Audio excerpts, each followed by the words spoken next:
बिस्मिल्लाहिर्रहमानिर्रहीम, अस्सलाम वालेकुम, गुड मॉर्निंग मुल्तान। कैसे हैं आप लोग? उम्मीद करती हूँ बिल्कुल ठीक ठाक होंगे और दुआ करते हैं आज का दिन आपका बहुत ही अच्छा गुजरे, हंसते हुए मुस्कुराते हुए खैर आफियत के साथ गुजरे। नाज़रीन, आप देख रहे हैं रूही एट 10 और मैं हूँ आपकी होस्ट आसमा नौरीन। एक नई सुबह में आपको खुश आमदीद कहते हैं। मंडे का आज दिन है और मंडे के दिन आपको पता है कि तमाम आपका जो डे है वीकेंड के हवाले से आपके प्लान जो हैं वो रेडी होते हैं। और उसके साथ साथ अगर हम मौसम की बात करें तो मौसम आज की जो सुबह है वो बड़ी खुशगवार है, मुल्तान की बड़ी अच्छी है। जिस तरह गर्मी बहुत ज़्यादा शदीद पड़ रही थी, अगर हम मुल्तान की बात करें अब ये जो है वो बारिशों के हवाले से भी हम देखें, लाहौर में भी बारिश हो रही है और दीगर इलाकों में भी बारिश हो रही है। उसकी वजह से जो है मौसम काफ़ी खुशगवार हुआ है। लेकिन बहुत सारे ऐसे इलाकों ऐसे भी हैं जहाँ पर बहुत ज़्यादा बारिश होने की वजह से बहुत ज़्यादा नुकसान भी हो रहा है। आसमानी बिजली भी गिरी जिसकी वजह से कई लोग जो है वो ज़ख्मी हुए। तो अपना बहुत ज़्यादा ख्याल रखें और इसके साथ जो है अपने प्रोग्राम का सिलसिला आगे भी बढ़ाएंगे। आज हमारे साथ जो गेस्ट मौजूद हैं पहले उनका तारुफ करवा देती हूँ। आज हमारे साथ मौजूद हैं जी राना मुमताज़ रसूल साहब हमारे साथ मौजूद हैं जो कि सोशल एक्टिविस्ट है। अस्सलाम वालेकुम, कैसे हैं आप? ठीक ठाक हैं? वेलकम करते हैं। Thank you. और इसके साथ ही जो हमारी दूसरी गेस्ट हैं वो हैं जी अलिशबा आसिफ हमारे साथ मौजूद हैं जो कि हमारी रोही की रिपोर्टर हैं। अस्सलाम वालेकुम, कैसी हैं आप अलिशबा? ठीक ठाक हैं? वेलकम करते हैं शो में आपको। और इसके साथ ही ईद की तैयारियां भी जो हैं वो भी ज़ोरों शोर से चल रही हैं। जानवरों की खरीदो फरोख्त भी हो रही है और साथ साथ जो है मंडियां भी सजी हुई हैं, खूबसूरत जानवर भी इस दफ़ा हैं। लेकिन ईद के हवाले से आपकी तैयारी कैसे चल रही हैं आपने हमें ज़रूर बताना है। अलिशबा से भी हम जानेंगे कि ईद के हवाले से इस टाइम जो है क्या तैयारियां चल रही हैं, क्या सूरत हाल है। और आज जो है मंशियात की रोकथाम के लिए जो है आलमी दिन भी मनाया जा रहा है, तो उस हवाले से हम जो है मुमताज़ साहब से बात करेंगे इस हवाले से कि हमारे मुआशरे में जिस तरह ये तेज़ी से फैल रहा है इसकी रोकथाम के लिए क्या इक़दाम करने ज़रूरी हैं, किस तरह इस चीज़ पर काबू पाया जा सकता है और हम अपनी नौजवान नस्ल को इससे बचा सकते हैं। इस पर आज हम बात करेंगे। क्या हाल चाल है मुमताज़? ठीक ठाक हैं जी। आपकी सबसे पहले तो सोशल एक्टिविटीज़ के हवाले से जान लेते हैं, फिर इस दिन के हवाले से बात करते हैं। वो जैसे मैं अलिशबा से मैं अभी बात कर रहा था कि ईद के ऊपर हम मुख्तलिफ एक्टिविटीज़ करते हैं, जैसे ओल्ड एज होम है, ईदी सेंटर है या दारुल फलाह सेंटर है या वहाँ पे। तो ये हमारी ईद के 3 दिन मुख्तलिफ 3 एक्टिविटीज़ होती हैं। तो यहाँ पे हम जाते हैं, एक तो उन बच्चों के साथ नए कपड़े वगैरह उनको डिस्ट्रीब्यूट करते हैं, दूसरा खाने का प्रोग्राम होता है कि एक टाइम का खाना उनके साथ खाया जाए। तो इस हवाले से फिर मुख्तलिफ एक्टिविटीज़ प्लान की जाती हैं। बुजुर्गों ओल्ड एज होम में बुजुर्गों से हम पहले पूछ लेते हैं कि वो क्या खाना चाह रहे हैं। जो रूटीन की चीज़ें वो तो खाते रहते हैं और वो होते रहता है, तो वो कहते हैं कोई इस तरह की चटपटी चीज़ हो जो हमने काफ़ी अरसे से नहीं खाई। अच्छा, फिर ईद उल अज़हा पे तो खैर चटपटे खाने ही होते हैं। तो वो उस हवाले से फिर जिस तरह उनकी डिमांड होती है या उनके साथ कोई पिकनिक का प्रोग्राम बना लेते हैं कि सब बुजुर्गों को लेते हैं तो हम किसी पिकनिक स्पॉट पे चले जाते हैं, वहाँ पे जाके होता है। तो इस तरीके से फिर मुख्तलिफ एक्टिविटीज़ होती है जो प्लान करते हैं उनको। अच्छा, आज के दिन के हवाले से हम जो है बात करेंगे, इस दिन की क्या अहमियत है और इसको जो है क्यों मनाया जाता है। अवेयरनेस के हवाले से तो जाहिर बात है मोस्टली तो यही कोशिश होती है कि इस डे को जो सेलिब्रेट किया जाता है, मनाया जाता है, जितनी हो सकता है आवाम तक जो है अवेयरनेस पहुंच सके और इसकी फिर रोकथाम के लिए भी जो है इक़दाम किए जा सकें। बेसिकली तो देखें इस वक्त एक आम जो तजिया निगार बताते हैं कि तकरीबन पूरी दुनिया में 230 मिलियन जो लोग हैं ना वो मनशियात इस्तेमाल कर रहे हैं। अच्छा, उसमें से कोई 27 मिलियन लोग ऐसे हैं कि जो ख़तरनाक हद तक मनशियात को यूज़ कर रहे हैं, जिसमें हीरोइन है और बाकी चीज़ें हैं जिससे इंसान बिल्कुल एंड हो जाता है, अखीर हो जाता है, एंड वो मौत के मुंह में चले जाता है। अब अगर हम अपने पाकिस्तान के हवाले से बात करते हैं तो आपको ये सुन के हैरानगी होगी कि हमारे पाकिस्तान में पिछले साल की निस्बत इस साल 100% इजाफा हुआ है और मेजॉरिटी जो है उसमें वो 15 साल के नौजवानों से ये चीज़ स्टार्ट हो रही है, जिसमें सिर्फ मेल नहीं कि फीमेल्स भी उसमें हो रही हैं। अच्छा, 2-3 चीज़ें ना ऐसी आ गई हैं कि जिनको एज ए फैशन के तौर पे इस्तेमाल किया जा रहा है। आजकल आप देख रही होंगी कि इलेक्ट्रॉनिक सिगरेट आ गया, अच्छा, बहुत सारी चीजें आ गई हैं, बहुत सारी मतलब इसमें हो गया। फिर ये एज ए सिगरेट को अगर आप देखें तो वो एज ए फैशन सिंबल किया जाता है। अच्छा, दूसरा जो स्पोर्ट्स के हवाले से जो नौजवान एक्टिविटीज़ और चीज़ें करते होते हैं वो लोग भी कुछ ऐसी चीज़ें यूज़ कर रहे होते हैं कि जिससे उनकी एनर्जी जो है ना for the time being boost up हो जाए और उनकी मतलब खून की जो गर्दिश है वो तेज़ हो। वो अगर बॉलिंग करवा रहे हैं तो स्पेस उनका ज़्यादा निकले, अगर वो शोबिस से हैं, अगर वो डांस कर रहे हैं या कोई और एक्टिविटी कर रहे हैं तो उस हवाले से भी वो थोड़ा सा एक्टिव हो जाए और चीज़ों को मतलब वक्ती तौर पे अपने आप को बूस्ट अप करना और चीज़ों को करना। तो वो तो बाद में पता लगता है कि जब उनको इंसान छोड़ ही नहीं सकता और वो हो ही नहीं सकता। देखिए ये जो जिंदगी और सेहत है ये तो एक अल्लाह पाक का तोहफा है। बिल्कुल ये तो आप नहीं मुझे दे सकती, मैं आपको नहीं दे सकता। तो जिस वक्त अल्लाह ताला ने एक कुदरती तौर पे एक चीज़ हमें दी हुई है, अगर हम उसके अंदर किसी भी चीज़ की एडिक्शन करेंगे, किसी भी चीज़ को उसमें शामिल करेंगे फॉर द टाइम बीइंग उस चीज़ को एंजॉय करने के लिए, तो डेफिनेटली उसका नुकसान होता है। तो उस हवाले से फिर ये टोटल सारी सूरत और ये कंडीशन। अच्छा, आज के दिन के हवाले से भी काफ़ी सेमिनार्स भी होंगे? डेफिनेटली वो अवेयरनेस सेमिनार्स होते हैं, मुख्तलिफ वॉक्स होती हैं, स्कूल और कॉलेजेस के अंदर प्रोग्राम किए जाते हैं, जैसे बताया जाता है नौजवानों को इन चीज़ों से बचना चाहिए और दूर रहना चाहिए। लेकिन थोड़ा सा इस हवाले से हुकूमती सतह के ऊपर अगर इन चीज़ों के ऊपर भी फोकस किया जाए तो उससे भी बहुत हद तक काबू पाया जा सकता है। सही। तो मजीद भी आपसे जानते हैं अलिशा, ईद उल अज़हा के हवाले से जिस तरह हम बात कर रहे थे कि काफ़ी तैयारियां चल रही हैं, आपकी बीट भी उसी से रिलेटेड भी है, बाकी एक्टिविटी एजुकेशन के हवाले से भी बात करेंगे, तो क्या तैयारियां चल रही हैं इस टाइम, क्या देखती हैं, क्या सूरत हाल है? क्योंकि इस दफ़ा बहुत गर्मी थी, अभी आज से मौसम थोड़ा ठीक हुआ है, पर पिछले कुछ दिनों से बहुत ज़्यादा गर्मी है। तो बाज़ारों में अगर देखा जाए तो शाम के टाइम थोड़ा बहुत रश होता है, मगर दोपहर में तो कुछ भी, मतलब अगर आप बाज़ार चले जाएं तो आपको बहुत कम लोग नज़र आएंगे, रेशो बहुत कम होती है।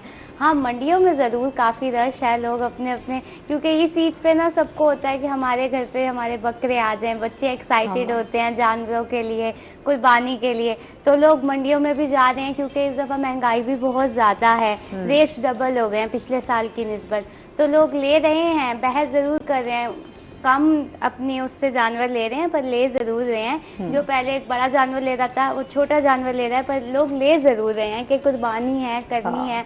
और बच्चे जो ज्यादा ही एक्साइटेड होते हैं इस ईद के लिए, अपने बकरों को घुमाना है, लेना है, तो उनकी तो पहले होती है पहले लेके रख लेना है। आपने देखा होगा रोड पे बच्चे बकरे ले लेके घूम रहे होते हैं, उनको कोई फिक्र नहीं होती। तो उनकी ईद तो यही है, उनकी ईद से पहले ये वाली चल रही होती है ईद। तैयारियों की बात की जाए, मैंने खुद ही अभी तक अपना ईद का सूट नहीं लिया क्योंकि बहुत गर्मी थी। अच्छा, इस दफा मैं तो समझती हूँ कि महंगाई भी बहुत शदीद है ना। अभी देखें, कल भी हम अगर बात करें तो बजट के हवाले से बहुत सारी जो है हमें चीज़ें देखने को मिल रही हैं। टैक्स बहुत ज़्यादा अब दोबारा से आयद कर दिए गए, मजीद मतलब बहुत ज़्यादा बोझ जो है वो अवाम पर डाल दिया गया है। मैं समझती हूँ शायद एलीट क्लास को तो इतना शायद कोई ख़ास फ़र्क ना पड़े, बट जो एक मिडल है या एक आम बंदा है उसकी ज़ात को बहुत ज़्यादा इस हवाले से देख रहे हैं कि हम लोग फंसते ही चले जा रहे हैं। और भी एक चीज़ से निकल रहे होते हैं, कहीं ना कहीं अभी रिलीफ हम चाह रहे होते हैं कि हमें आसानियाँ मिलें, लेकिन हमें हमारी मुश्किलात में मज़ीद इजाफा हो रहा होता है। लेकिन उस तरह जिस तरह पहले मंडियों में वैसे अलिशा रश देखा जाता था ना लोगों की बहुत ज़्यादा, उस तरीके से वैसे अभी नहीं देख रहे हैं हम लोग। लोग आ रहे हैं, कुछ लोग पूछ के चले जाते हैं, कुछ लोग छोटे जानवर की तरफ आ रहे हैं क्योंकि महंगा हो गया है, पहले की निस्बत दुगना हो गया। ये भी नहीं कह सकते कि 10% रेट्स बढ़े हैं, बिल्कुल ही दुगना हो गया है बकरा ना। तो लोग आ रहे हैं, जाहिर सी बात है जानवर जिन्होंने लेना है उन्होंने तो लेना ही है, चाहे कम कीमत में लेकर जाएं। और कुछ लोग ऐसे हैं जो आखिरी दिन तक का इंतजार करते हैं कि कहीं रेट्स कम हो जाएं, हमें आखिरी दिन में सही मिल जाएगा। अच्छा, आखिरी तीनों दिन चलते हैं ईद के, क्योंकि तीनों दिन ये कुर्बानी का सिलसिला जारी रहता है। तो उस हवाले से भी ये होता है कि अच्छा चलें, पहले दिन अगर आपको चांद रात को नहीं मिल सका तो आप पहले दिन कर लें। पहले दिन में अगर कोई आपको सस्ता बकरा मिल जाता है, कोई भी जानवर जो आप ज़िबा करना चाह रहे हो, कुर्बानी करना चाह रहे हो जिस जानवर की। अच्छा, उसके साथ साथ फिर अगर हम बात करें जैसे बाजारों की रौनक के हवाले से, तो वाकई उस तरह जिस आप बता रही हैं गर्मी की शिद्दत होने की वजह से जो है, और फिर महंगाई होने की वजह से भी अब उस तरह बाजारों में भी आपको खवातीन का एक जो आपको थोड़ा सा अच्छा सूट लगता है ना वो 20-25 हजार का 3 पीस ऐसे ही है। अब एक बता रही हूँ टैक्स आपके इतने उसमें अब जो है उन्होंने ऐड कर दिए हैं, चाहे आप कॉस्मेटिक्स खरीदने जाएं, चाहे आप अपने कपड़े खरीदने जाएं, तो आपको हर चीज में जो है वो टैक्स डबल करके आपको पे। वो आपको याद है पहले 25,000 घर से मिलते थे, ईद की शॉपिंग कराओ, तीनों दिन के सूट, तीनों दिन के शूज और ज्वेलरी सब कुछ ले लो। पर अब तो वो और कहते हैं पहले दिन का ही सूट आ जाए तो काफी है, और बाकी चीजें तो फिर भूल जाओ। सही है। पर ये है ना कि मुझे ना इस दफा कोई अच्छे डिजाइन नहीं लगे जो देखकर बंदा कहता है ये ले लो, वो बार बार मुड़ो और देखो नहीं नहीं यही लेना है, ऐसा कोई डिजाइन अभी तक पसंद नहीं आया। ईद की कलेक्शन कोई खास मजे की अभी तक मुझे लगी नहीं है कि पर्सनली आप देखो कहो यही सूट लेना और यही पहनना, ऐसा कोई भी सूट मुझे कल तक नजर नहीं आया था। हमला की तरफ से मैसेज आ गया, वो कह रही है मैं खुद तुम्हारे साथ जाऊंगी और मैं तुम्हें ले दूंगी। हमना वैसे अच्छे कपड़े ले देती है मुझे, उसकी चॉइस तो मतलब सस्ते, मुझे लगता है हमना ने कुछ सस्ता ऐसे ढूंढा हुआ है जहाँ से वो इजी, भाई हमना मुझे भी साथ ले जाना ताकि भी हम लोग भी जा सके, कोई सस्ती चीज तो ले आए। खवातीन के लिए तो ये होता है ना कि अच्छे और सस्ते कपड़े मिल जाए तो आपकी ईद बड़ी अच्छी। एक दफा मुझे शूज नहीं मिल रहे थे तो मैंने हमना को बोला कि मुझे शूज नहीं मिल रहे, तो हमना ने अपने ऑफिस से फ्री होकर फिर हम दोनों गए हैं। हमना एक की बजाय मुझे 2 शूज दिला के ले आई है मुझे पहले एक भी नहीं पसंद आ रहा था, फिर दो पसंद आ गए। वाह भाई हमना, फिर आइंदा के बाद हम हमना को ले जाया करेंगे शॉपिंग सही है। अच्छा, इसके साथ साथ हम ये भी जानेंगे कि इस टाइम जो child protection and welfare bureau के हवाले से उनकी बच्चों की ईद की तैयारियां जो हैं वो कैसे जा रही हैं, उस हवाले से भी बताइएगा। चाइल्ड प्रोटेक्शन वेलफेयर ब्यूरो का यही है कि ईद से पहले जो है उन बच्चों को वो जो उनके डोनर्स होते हैं जो भी होते हैं वो ईद के ड्रेसेस वगैरह शूज़ वगैरह तो देते ही है, मगर होम डिपार्टमेंट की जानिब से ये इदारा खोला गया है तो उधर से भी बच्चों का हर साल जो आता है सूट वगैरह सब उधर से ही आता है। और उनकी जो ईद की सेलिब्रेशन होती है वो भी बाकायदा उनका बजट होता है। चाइल्ड प्रोटेक्शन एक ऐसा इदारा है जो कभी भी आपको ये नहीं कहता कि हमें आप खाना ला के दें, हमें कुछ दें। उनकी जो होती हैं आप उनके तीनों टाइम का खाना देखें बच्चों का बहुत अच्छा होता है। रहन सहन उनका एज कम्पेयर टू जितने भी अदर इदारे बने हुए हैं उनकी निस्बत बहुत अच्छा है मुल्तान में अगर बात की जाए। इसी तरह जो उनकी ईद की तैयारियां वो भी ऐसी होती हैं, उनके जितने भी इवेंट्स होते हैं वो अच्छे ही सेलिब्रेट किए जाते हैं। और अभी उनका ये होगा कि वो अपने बच्चों को साथ लेके जाते हैं जब भी शूज लेने जाते हैं, खास तौर पे कपड़े तो आ जाते हैं और वो इसलिए कि शूज लेने जाएं ताकि बच्चों को पता चले हम ईद की तैयारी कर रहे हैं, क्योंकि उन बच्चों के लिए तो यही थोड़ा सा मौका होता है बाहर निकलने का। वैसे तो उन्हें उसी एक चार दीवारी में रहना है और क्योंकि सिक्योरिटी की वजह से आपको पता है वो सारे गेट्स भी बंद होते हैं और वो उसी हॉल में रहते हैं। कभी कभी मैं वहाँ जाती हूँ तो सोचती हूँ बच्चे तो कहते हैं घर में भी रह रहे हो ना, उन्हें कहो कमरे में बैठ जाए, बच्चे नहीं बैठते खेलते हैं। तो उन बच्चों की जिंदगी देखकर थोड़ा सा वेट भी लगता है कि आया ये बच्चे कैसे गुजारते हैं यहाँ पे, एक ताले में रहते हैं पर वो इदारा है वो भी सिक्योरिटी है और उस तरह से रहना है। और उनका स्कूल भी वही है, यानी वो उसी इदारे में रह रहे हैं, उधर ही पढ़ रहे हैं, बाहर आना जाना उनका एक किस्म का ममनू होता है जैसे आम नॉर्मल बच्चे आ सकते हैं। तो उनके लिए ये जो बाहर जाना, शॉपिंग करना, ईद के जूते लेना, ये छोटी छोटी जो चीजें हैं ना शायद हमारे लिए बड़ी नॉर्मल होंगी, वो शॉपिंग उनके लिए खुशी होती है, बहुत बड़ी खुशी होती है, वो एक्साइटेड होते हैं। ऐसे कि उन्हें कहीं ले जाओ बाहर घुमाने के लिए। मॉल ऑफ मुल्तान में पिछले दिनों उनका जो ट्रिप था तो वो इतने एक्साइटेड थे वो तो जा ही नहीं रहे थे वहां से। और जो उनकी जो टीम थी हालांकि वो उनसे डरते हैं बच्चे पर वो उनके हाथ नहीं आ रहे थे वो कह रहे थे कहते हैं ना कि फिर बच्चों को आप बाहर ले जाए तो उनको कंट्रोल करना ना आपके बस में नहीं होता, वो फिर आउट ऑफ कंट्रोल हो जाते हैं और फिर जाहिर सी बात है ऐसे बच्चे जो मैं समझती हूँ आपकी ईद की खुशियों के आपके साथ सेलिब्रेट करने के मुंतजिर होते हैं। ऐसे बच्चों को अपने साथ लेकर अपनी ईद की खुशियों में लाजमी शरीक करें। और फिर जो लोग आपके इस तरह के बहुत सारे ऐसे लोग इर्द गिर्द भी मौजूद होते हैं जो डिजर्व करते हैं और जो वाकई वेट कर रहे होते हैं, तो उन लोगों को भी लाजमी आपने याद रखना है। ये एक मैसेज भी था, मैंने कहा चलें इस हवाले से जिस तरह बात हो रही है तो ये लोगों तक पहुंचना चाहिए कि ऐसे लोगों का बहुत ज़्यादा ख्याल रखें जो डिजर्विंग है। आजकल की जिस तरह के हालात हैं, महंगाई है, चीज़ें हैं, बहुत सारे लोग शायद इस ईद को जो है उस तरीके से सेलिब्रेट नहीं कर सकेंगे, तो हमारे यहाँ मौजूद होते हैं, सिर्फ ढूंढने की ज़रूरत है, उस तक आप खुद ही पहुँच जाएंगे। ऐसा है सर? बिल्कुल ऐसे ही है और ये बिल्कुल सही बात की कि उन बच्चों के लिए जो रहने का इंतजाम है, उनके बेड्स लगे हुए हैं, फिर LCD उनके उसमें लगी हुई है, फिर खाने पीने का चीज़ों का मतलब बनिस्बत दूसरे इदारों के ये बहुत अच्छा है। अब जिस तरह मतलब बाकी वैसे तो मतलब ओल्ड एज होम में भी कमिश्नर साहब जाती तौर पर दिलचस्पी लेते हैं, उनके भी मसाइल और चीज़ें काफ़ी हद तक होती हैं, लेकिन इस मौके पर सबसे बड़ी जो चीज़ होती है ना कि उनके अपने नहीं होते। हाँ बिल्कुल ऐसे ही है, उन्हें ना कोई मिलने आता है ना कोई उनके साथ मिलते हैं, वो अपनों को बहुत ज़्यादा मिस करते हैं। तो बेसिकली तो मकसद यही होता है कि चलें अगर बच्चे हैं या बुजुर्ग हैं वो घूमे फिरेंगे या कुछ खाएं पिएंगे या उन्हें थोड़ा सा इस चीज़ का एहसास होता है कि हमारे भी कुछ आने वाले हैं जो हमारे साथ आते हैं बैठते हैं। तो बेसिकली यही चीज़ होती है कि जज्बात और एहसासात के हवाले से उनको कोशिश की जाती है कि उनको फील ना हो इस। अच्छा, हमको खुद को भी बड़ी अच्छी फीलिंग आती है जब आप ऐसे लोगों के साथ खुशियाँ बांटते हैं, तो आपको एक अंदर से एक फीलिंग आती है और बड़ा एक सुकून और इत्मीनान सा फील होता है। तो असल जो आप चाह रहे होते हैं ना, ये सुकून कहाँ है। तो कभी कभी इस तरह की जब आप चीज़ें करते हैं, एक्टिविटीज़, तो आपको खुद ही खुशी और सुकून मिलता है। अच्छा, जिस तरह मौसम की बात हो रही थी, ये बातें तो चलती रहेंगी, मजीद मौसम का हाल चाल जान लेते हैं, चलते हैं अपने सेगमेंट की तरफ, टुडेज वेदर।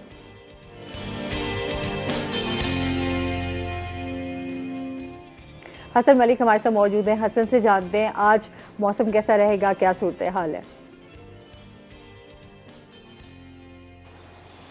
जी आसमा, शहर ओलिया मुल्तान के अगर आज के मौसम की बात करें तो मुल्तान शहर के वासियों के लिए ये वो वक्त आन पहुंचा है कि जब वो गर्मी को बाय बाय बोलकर और अच्छे और सुहाने मौसम की जानिब बढ़ रहे हैं। इसी तरह से आज अगर मुल्तान शहर के अभी की बात करें तो मुल्तान शहर में बादलों ने फुल टाइम डेरा जमाया हुआ है।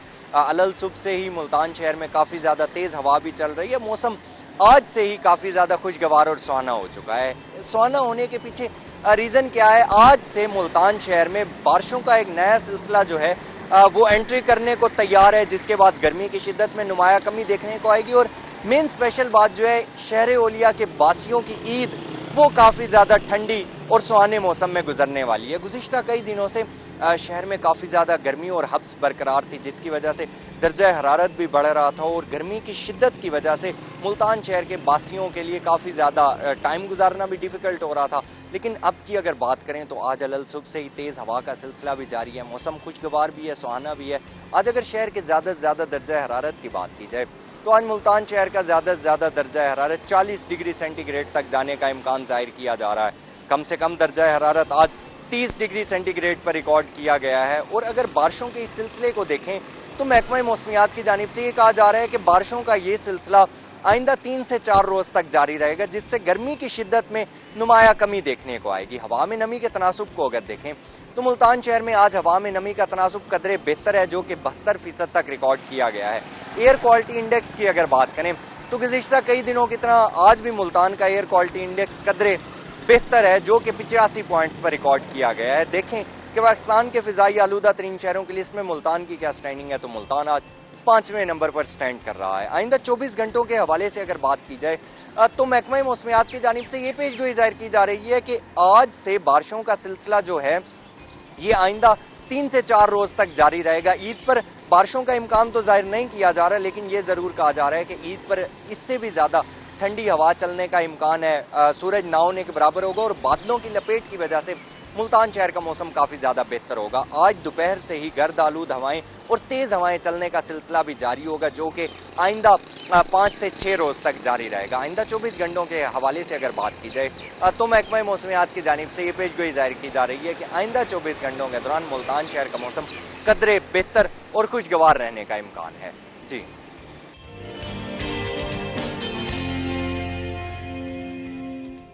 बहुत शुक्रिया हसन मलिक आपका, और बहुत डिटेल से जो है हसन ने आज मौसम की सूरत हाल बताई। इस पर बात करेंगे, लेकिन अब अभी हमारे साथ जो एक कॉलर भी मौजूद है। अस्सलाम वालेकुम जी, फैज मोहम्मद हमारे साथ मौजूद हैं। फैज मोहम्मद, मैं डीजी खान से, डेरा गाजी खान से बोल रहा हूँ। गदई यूनिट 15 हमारा इलाका। अच्छा अच्छा। गटर लेने बंद है, एक हमारा फिल्टर प्लांट है वो बंद है, फिर मंशियात वगैरह बहुत है, चोरियां चकारियां बहुत हो रही है। चले ठीक, प्रोग्राम आप चला रहे हैं मंशियात के खिलाफ। जी जी जी। हाँ, ये फिल्टर प्लांट भी हमारा चालू कराए, गटर लेने को सुनता भी नहीं है कमेटी वाले, अफसरान वगैरह। ठीक है, फैज मोहम्मद नहीं है, फैज मोहम्मद नहीं, खैर मोहम्मद सांगी। ठीक है जी, बहुत शुक्रिया कॉल करने का। आपकी बात जो है वो हमारे तक पहुंच भी गई है, हम इस पे बात करेंगे। जाहिर सी बात है, जिस तरह भी लोग जो है इस तरह की एक्टिविटीज़ तो क्योंकि हमारे यहाँ इर्द गिर्द बहुत ज़्यादा हो रही हैं। अच्छा, फिर हम उस हवाले से बात करें तो एक्शन उस तरीके से लिया नहीं जाता, उसकी रोकथाम के हवाले से इक़दाम उस तरह से होते नहीं है। क्या कहेंगे आप इस बारे में? पहली तो जो चीज़ है ना कि जो हमारी इलाके की पुलिस है उसने बहुत ज़्यादा किरदार इस चीज़ में अदा करना होता है कि जहाँ जहाँ पे अवेलेबल है, जहाँ से सप्लाईज हो रही हैं, जहाँ से इन चीज़ों को रोकथाम किया जा सकता है, वहाँ पे नहीं होता।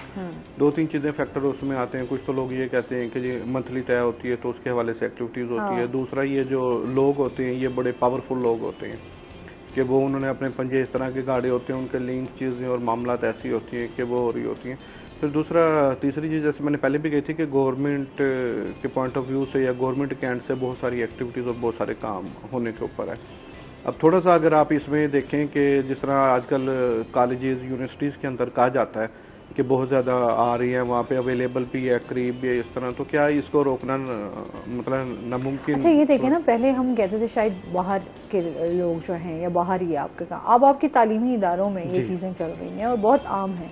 अच्छा, सिगरेट नोशी तो अब मुझे लगता है कि बहुत ज़्यादा ही आम हो चुकी है, अगर हम इस पर बात करें तो। उसके साथ साथ बाकी आपके मंशियात का इस्तेमाल वो भी दिन ब दिन बढ़ता जा रहा है। इसमें तालीमी इदारों को भी अपना एक रोल प्ले करना होगा कि चेक एंड बैलेंस जो है वो बहुत ज़्यादा ज़रूरी है। बिल्कुल ऐसे ही है। एक आम सर्वे ये था कि जो यूनिवर्सिटी या कॉलेजेस का जो स्टाफ है, स्पेशल उनके चौकीदार, अच्छा इस पर बात करते हैं सर, अभी हमने जाना ब्रेक पे, हमारे साथ रहिएगा।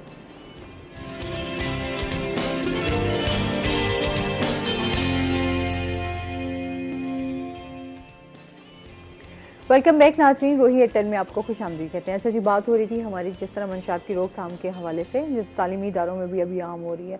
अच्छा, पुलिस को भी इसके खिलाफ अब जो है बहुत ज़्यादा एक्शन लेना पड़ेगा, क्योंकि हम अगर इस चीज़ को काबू नहीं करेंगे तो हमारी जो यूथ है स्पेशली वो बहुत ज़्यादा, अब इनमें आपको देखें टीनेजर्स जो हैं वो बहुत ज़्यादा इन्वॉल्व नजर आते हैं। वो जैसे मैंने पहले आपको बताया था कि पिछले साल की निस्बत इस साल 100% इसमें ग्रो हुआ।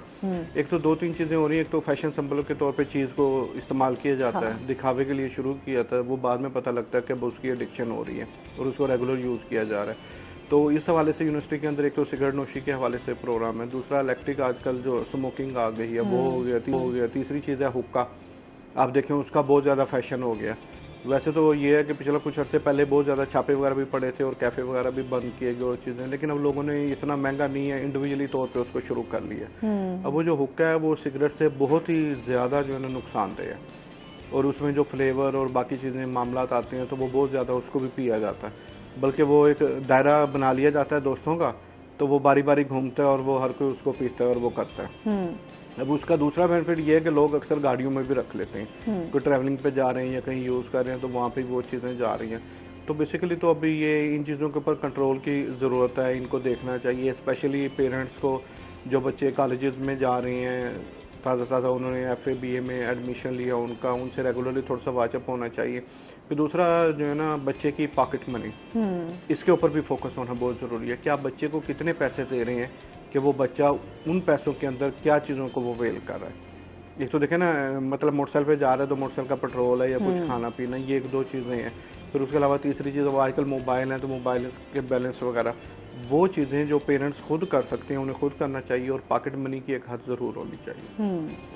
क्योंकि हम अब अगर देखें तो आपके इर्द गिर्द के माहौल में अगर ऐसे लोग बहुत सारे मौजूद होते हैं जो अगर आप नहीं भी चाह रहे होंगे, जो आपकी गैदरिंग होगी आपको उसमें फिर इन्वॉल्व कर लेंगे। वो उसे यही कहते हैं कि भाई आप हमारी महफिल के हो ही नहीं, आप इसे शुरू तो करो, कुछ नहीं होता। वो जब कह के एक दफ़ा शुरू कर दिया जाता है फिर वो महफिल का दोस्त भी बन जाता है, वो चीज़ें भी हो जाती हैं और ये सारे मामलात भी इस तरीके से हो जाते हैं। तो इस हवाले से बहुत ज़्यादा मतलब है, पेरेंट्स के हवाले से है। फिर दूसरे एक चीज़, सोशल मीडिया के आने की वजह से भी हमारे देखते हैं, वैसे तो उसका पॉजिटिव तो हमारी ज़िंदगी में रोल है ही है, लेकिन हम अगर नेगेटिव उसमें जाएं तो बहुत सारी चीजें आपकी ओपन भी हो चुकी हैं। पहले होता था कि आपकी बहुत चीजें ढकी छुपी हो रही होती थी, अब जो है सरेआम हो रही हैं। अगर हम अब अभी टिकटॉक पे भी चले जाएं, जैसे अब तो अब बहुत सारी आपकी इसकी वीडियोस इस तरह की वायरल हो रही होती हैं जो सरेआम उन लोगों ने जो है वो कर रहे होते हैं। बिल्कुल ऐसे ही है। अब ये देखें ना, पिछले दिनों गवर्नमेंट ने असले के हवाले से तो बहुत ही स्ट्रिक्ट पॉलिसी है कि अगर टिकटॉक के ऊपर या वीडियो के ऊपर भी कोई असला शो करता है या होता है, फौरन उसकी FIR भी काटी जाती है और उसको पकड़ा भी जाता है। तो मेरा ख्याल है इस हवाले से अगर इस चीज़ के ऊपर भी किया जाए कि अगर कोई सिगरेट पी के या अगर कोई और किसी किस्म का नशा करके वो उसमें कर रहा है तो उसके ऊपर भी हुकूमत को इसी तरीके से एक्शन लेना चाहिए, ताकि जितना ये थोड़ा सा इसके ऊपर सख्ती होगी और वो पता लगेगा तो उस हवाले से ये होगा। फिर दूसरा, आपको टैक्सेस भी गवर्नमेंट ने बढ़ाए हैं सिगरेट के ऊपर, लेकिन वो जब एक चीज फैशन सिंबल में आती है, टैक्स बढ़ाने के बावजूद भी लोगों का ये सूरत हाल है कि वो वही वो चल रहे होते हैं। बिल्कुल ऐसे ही है।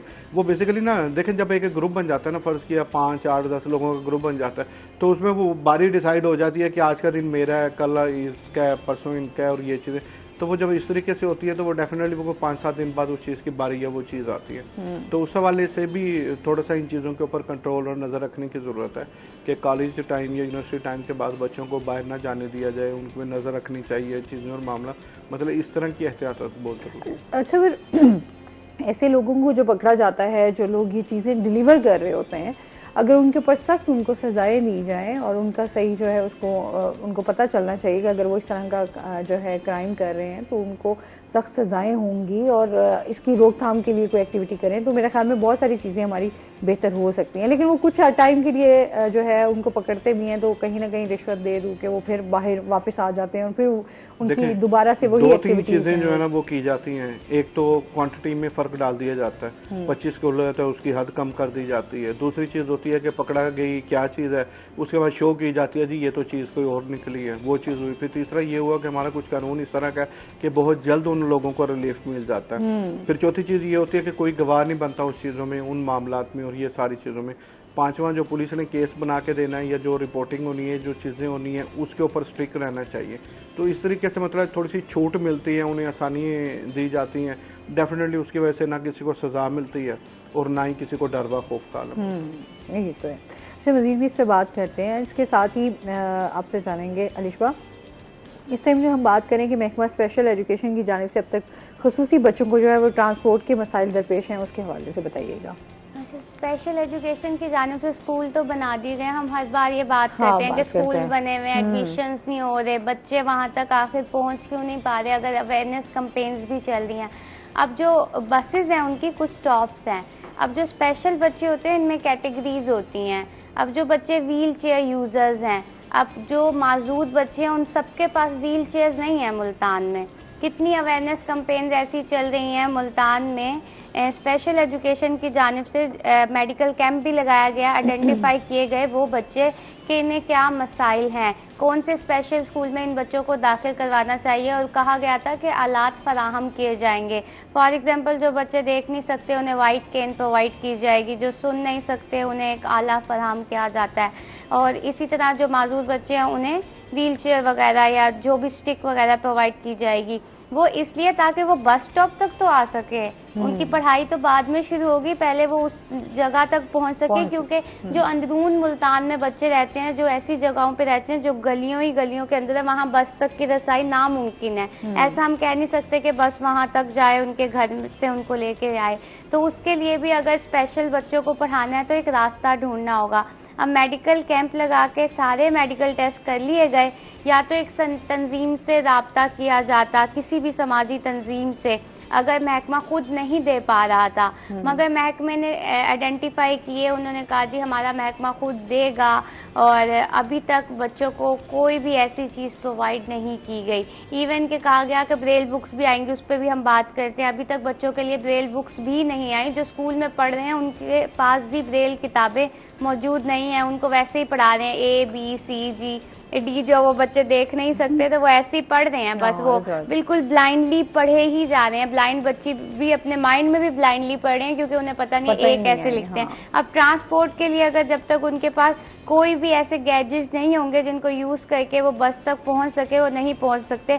हमने काफी सारे ऐसे पैकेजेस बनाए, उन बच्चों के इंटरव्यूज किए जो कहते हैं, जिनकी वालदा कहती हैं कि इन बच्चों के लिए घर से बाहर तक निकलना नामुमकिन सी बात है व्हील चेयर के बिना, कि वो सहारे के बिना बाहर ही नहीं जा सकते, क्योंकि इनमें कैटेगरीज होती हैं। कुछ बच्चे जो स्टिक पकड़ के भी चल सकते हैं, पर कुछ बच्चे बिल्कुल भी नहीं चल सकते जिनकी पूरी ही टांग का इशू हो। तो अगर उनको भी पढ़ाना है तो उसके लिए महकमा क्या काम कर रहा है, ये एक बहुत बड़ा क्वेश्चन मार्क है। इसी बात पे उन्होंने मेडिकल कैंप लगाया था कि हमारी स्कूल में इनरोलमेंट बहुत कम है, स्कूल बड़े बड़े बना दिए, इतने प्रोजेक्ट्स बने हैं। अभी भी एक ऑटिज्म सेंटर बनने जा रहा है, ये अगस्त में स्टार्ट हो जाएगा जहनी माजूर बच्चों के लिए। तो जो बच्चे जहनी माजूर होते हैं उनके लिए बाकायदा एक बहुत बड़ा ऑटिज्म सेंटर बनेगा शादाब इंस्टीट्यूट में। तो इसको अगस्त में स्टार्ट किया जाएगा, जुलाई में इन्हीं असातिज़ा की ट्रेनिंग दी जाएगी, उसमें स्पीच थेरेपिस्ट होंगे, सारा स्टाफ मौजूद होगा। पर वही मसला है कि आया ऑटिज्म, उस ऑटिज्म सेंटर में आप इतने पैसे लगा के उसको बना तो रहे हैं, असातिज़ा को भी जाहिर सी बात है आप तनख्वाह देंगे, जो जितना भी स्टाफ होगा, जो जहनी माजूर बच्चों को हैंडल करते हैं ना टीचर, वो उनके लिए काफ़ी टफ होता है नॉर्मल टीचर्स की निस्बत। और जितनी भी स्पेशल कैटेगरीज होती है उनमें सबसे ज़्यादा टफ पढ़ाना होता है मेंटली चैलेंज बच्चों को, क्योंकि मेंटली चैलेंज बच्चा चाहे जितना बड़ा भी हो, 14 साल का भी हो, वो तो अगर लेट भी जाएगा, जिद करेगा, तो आपको उसको संभालना है। अब मेन मसला ये है कि अगर आप इतनी स्ट्रगल कर रहे हैं तो उस स्कूल में बच्चे तो आए, अगर आप मुल्तान के बच्चों को या शहर को एम्पावर करना चाहते हैं, पढ़ाई को बेहतर अंदाज में आगे लेके चलना चाहते हैं, तालीम हर घर तक पहुंचाना चाहते हैं, तो ज़रूरी है कि स्कूल भी हर बच्चा पहुंचे। तो उसके लिए बच्चों को गैजेट प्रोवाइड लाजमी किए जाएं। अगर नहीं महकमा प्रोवाइड कर सक रहा, अव्वल तो बजट होना चाहिए, क्योंकि स्पेशल एजुकेशन का महकमा कर क्या रहा है, 5 स्कूल आपने बहुत अच्छे बना दिए, अगर आपकी इनरोलमेंट अच्छी नहीं होगी तो कोई फायदा नहीं है। कोई फायदा नहीं है ना, कोई भी फायदा नहीं है। आप उधर बच्चे तो पढ़ रहे हैं, मगर उधर ज्यादा बच्चे पढ़ने चाहिए। अगर 100 बच्चा पढ़ रहा है तो उन स्कूलों में 200 बच्चों की स्पेस है, क्योंकि बड़े बड़े स्कूल बने हुए हैं। हम चीजें देखते हैं कि फिर जो हम ऐसे भी फिर लोग मौजूद होते हैं जो फिर अपने बच्चों को जो है सड़क पे ले आते हैं, फिर भीख मंगवाने पर इन बच्चों का यूज होता है और बहुत सारे ऐसे हम चीजें देखते हैं कि फिर जब पेरेंट्स ना चाहते हुए भी वो कहते हैं कि ठीक है, फिर जब एक आमदनी आ रही है तो फिर हमारी आमदनी का जरिया है, इन्होंने कमा कर हमें देना है, घर का खर्चा चलाना है, तो फिर क्यों ना हम ये काम करें। क्योंकि फिर जो पढ़ाई के हवाले से हम देखते हैं जो फैसिलिटीज ही नहीं है, जब बच्चों को आप कोई उनका बेहतर फ्यूचर नहीं दे पाएंगे तो उन्होंने तो इस तरह की एक्टिविटीज और वालिदैन का भी बहुत बड़ा किरदार होता है। पिछले दौरान में ये इसी शादाब इंस्टीट्यूट में गई थी, तो उनकी हमें प्रिंसिपल बता रही थी, कहती है ये वालदा के 2 बच्चे हैं, एक नॉर्मल है और एक स्कूल में पढ़ता है। तो उन्होंने हमें कहा कि हमने उनको शूज़ दिए, तो हमें शूज़ चाहिए, छोटी सी बात है ये। तो कहते हमने कहा हमने बच्चे को शूज़ तो ठीक है, मतलब ना फटे हुए हैं, मतलब चल जाएंगे इसके शूज़। कहते खैर से हमने उस बच्चे को शूज़ लेके दिए, क्योंकि ये लोग यूनिफॉर्म किताबें देते हैं कि कहीं ये स्कूल से बच्चे को ना हटा ले। तो कहते थोड़े दिन बाद बच्चे पुराना शूज़ ही पहन के आया था। उस बच्चे से पूछा कि वो शूज़ कहाँ हैं, तो वो उसने अपने दूसरे बेटे के लिए मांगे थे। तो वो बताना चाह रही थी कि ये आज भी घरों में इनकी निस्बत दूसरे बच्चों को फोकियत दी जाती है। तो अगर ये स्कूल आते हैं तो स्कूल में इनका एक फ्रीडम होता है कि वो इक्वल महसूस करते हैं, क्योंकि इवन के कुछ घर ऐसे हैं जहाँ पे मेंटली चैलेंज बच्चों को बांध के रखा जाता है, वो उनको संभाल नहीं सकते। कुछ इस तरह, क्योंकि जाहिर सी बात है इस तरह के बच्चे जो हैं जो जहनी माजूरी का शिकार होते हैं, उनको ज़रा कंट्रोल, उनको संभालना ज़रा मुश्किल होता है। तो जाहिर सी बात है फिर वो कुछ पे वाकई इस तरह के उनको बांधा जाता है और उस तरीके से उनको ट्रीट नहीं किया जाता, क्योंकि ऐसे जो बच्चे होते हैं वो बड़े प्यार और केयर जो है वो आपकी एक्स्ट्रा मांग रहे होते हैं। मतलब एक तो चले आप कर रहे हैं, लेकिन एक्स्ट्रा वो आपसे जो है वो चीज़ें मांग रहे होते हैं और एक्सपेक्टेशंस होती हैं कि ऐसे बच्चों की जो केयर की जाती है। तो ये भी पेरेंट्स के लिए भी खैर एक मुश्किल होता है टाइम कि जब ऐसे बच्चे हों, तो वैसे भी आपके घर में कोई इस तरह का कोई बुजुर्ग भी हो ना, तो आप उससे भी तंग आ जाते हैं। हम जो ओल्ड एज होम्स की बात करते हैं तो लोग क्या करते हैं, जो बूढ़े माँ बाप होते हैं उनकी जब आप खिदमत नहीं कर पाते या आपको उनका संभालना मुश्किल हो जाता है, तो वो उठाते हैं ओल्ड एज होम भेज देते हैं कि ठीक है जी वहाँ पर ये इनकी ज़िंदगी गुजर बसर जाएगी। तो ये बड़े मुश्किल फैसले होते हैं, खैर ये बड़े क्या कहते हैं दिल दहला देने वाले होते हैं। इसमें मजीद भी हम बात करेंगे। नाज़रीन अभी हमने जाना ब्रेक पे, हमारे साथ रहिएगा।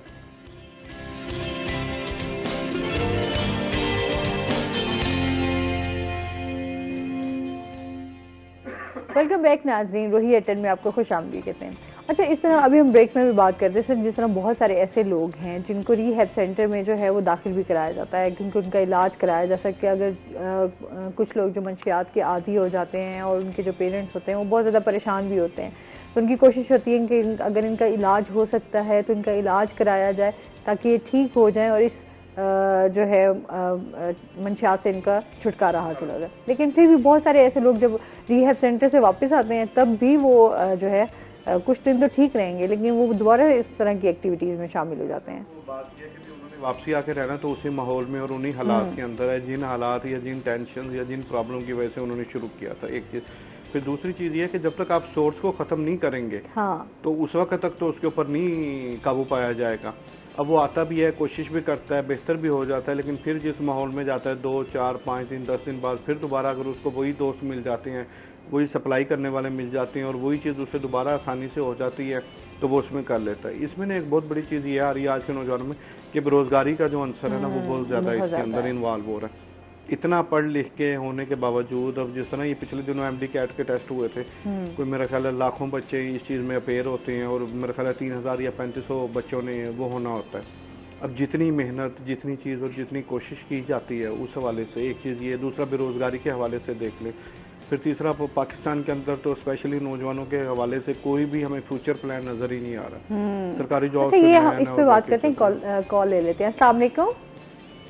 वालेकुम अस्सलाम जी। आसमा हमारे साथ मौजूद हैं, हम नाम मैं आप अभी स्पेशल बच्चों के हवाले से बात कर रही थी तो जी जी हमारे नेबर में एक बच्ची है 20 साल की है, ठीक है। तो उनकी केयर करने वाला कोई नहीं है। उनके भाई हैं, मदर उनकी ना बिल्कुल बुजुर्ग हैं, वो कुछ नहीं कर सकती उस बच्ची के लिए। अच्छा। और ये बच्ची मतलब है पैदाइशी ऐसी नहीं थी, ये बाद में ज़हनी तवाज़ुन इसका खराब हुआ।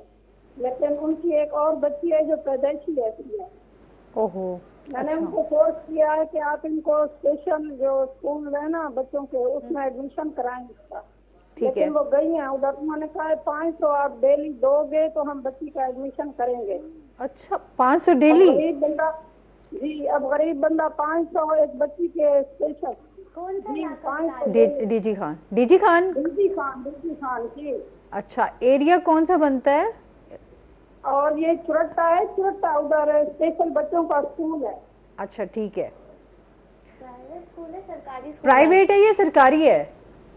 नहीं, सरकारी स्कूल है। सरकारी और जो स्कूल है। 20 साल की बच्ची है, जो 20 साल की बच्ची है ना, वो तो बड़ी तंग है।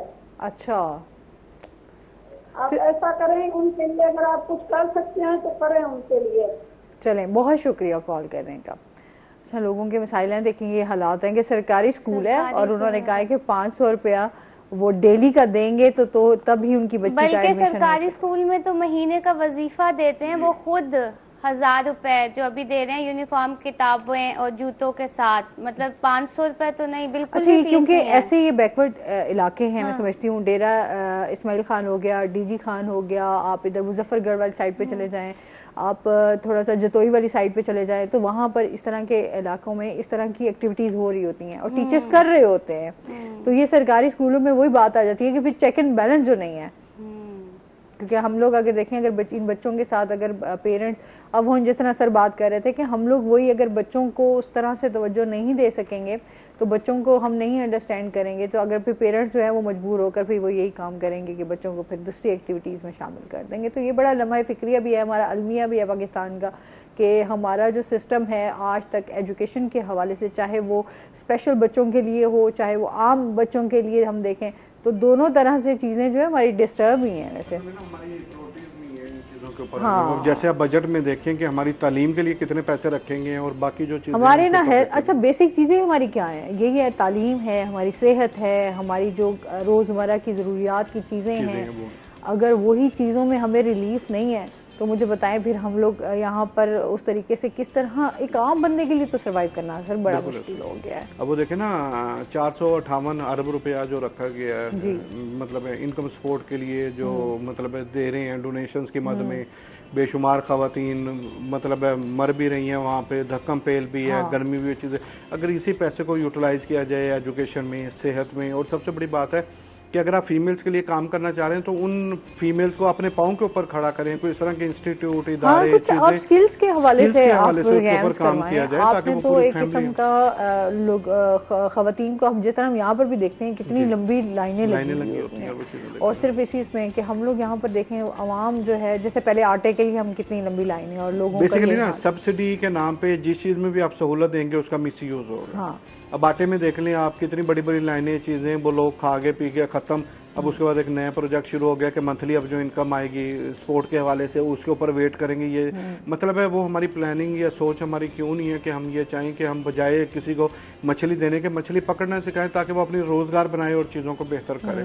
तो बेसिकली प्रायोरिटीज की बात है कि हम प्रायोरिटीज पे क्या कर रहे हैं। अच्छा, वैसे कहते हैं हम हमारे पास पैसा नहीं है, मुल्क की मईशत का जो हाल हुआ है, लेकिन अगर हम अपने एक्सपोर्ट के हवाले से, अच्छा इंडस्ट्रीज के हवाले से, जिस तरह अभी हम देख रहे हैं कि अब मजीद इंडस्ट्रीज भी जो है वो बंद होने जा रही हैं, तो ये बहुत ज्यादा खतरनाक आगे सिचुएशन जो है। स्पेशली अब ये मतलब है उन्होंने नोटिस दिया वो टेक्सटाइल इंडस्ट्री ने कि अगर एक हफ्ते के अंदर अंदर हमें रिलीफ ना दिया गया तो हम जितने भी टेक्सटाइल इंडस्ट्री समझ लें कि भी हमारी बैकबोन है। अब उसके अंदर कितने लाख लोग काम करते हैं, वो लोगों का रोजगार जुड़ा हुआ है, चीजें हैं, मामला है।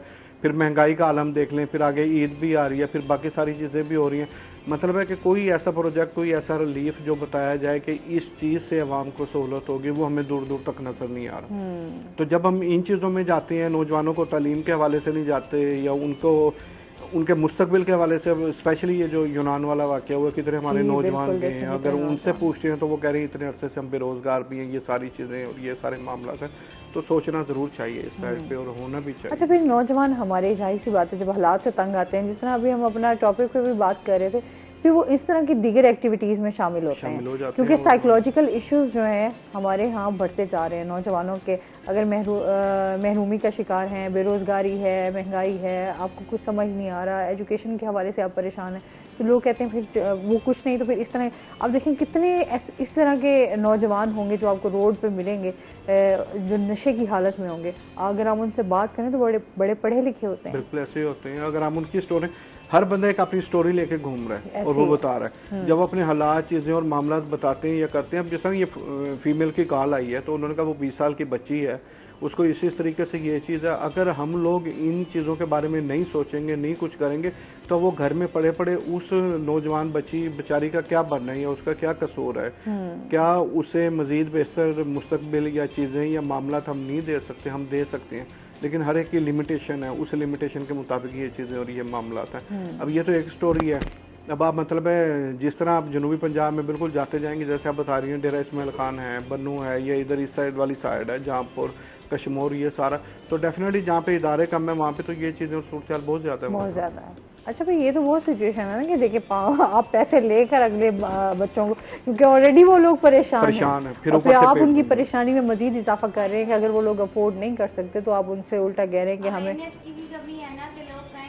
क्यों ले रहे हो, हम कंप्लेन कर देंगे। ये लोगों को अवेयरनेस भी नहीं होती ना कुछ। अच्छा, ये मैं समझती हूँ कुछ जिम्मेदारियां हमारी अपनी भी हैं, कुछ हमें भी अपना रोल प्ले करना होगा। हम सब चीज़ें बाकी लोगों पे नहीं छोड़ सकते, और कभी भी अभी जो हालात है आप किसी से एक्सपेक्ट भी नहीं कर सकते कि कोई आपकी मदद करेगा। तो आपको अपनी हिम्मत, आपको अपना हौसला खुद ही आपको करना पड़ेगा कि आपको सब चीज़ें कि जहाँ पर आप अपना रोल प्ले कर सकते हैं वहाँ आपको लाजमी करना चाहिए। कहीं भी आप इस तरह की एक्टिविटी देखते हैं या कहीं भी आप देखते हैं कि ये काम यहाँ पर गलत हो रहा है, तो एटलीस्ट आप लाजमी उस पर जो है वो एक्शन लेने की कोशिश करें, कहीं तक जो है वो अपनी बात पहुँचाएँ ताकि उस पर जो है वो अमल किया जा सके, उस चीज़ को रोका जा सके। अच्छा, इसके साथ ही हम गर्मियों की छुट्टियों के हवाले से भी बात कर लेते हैं।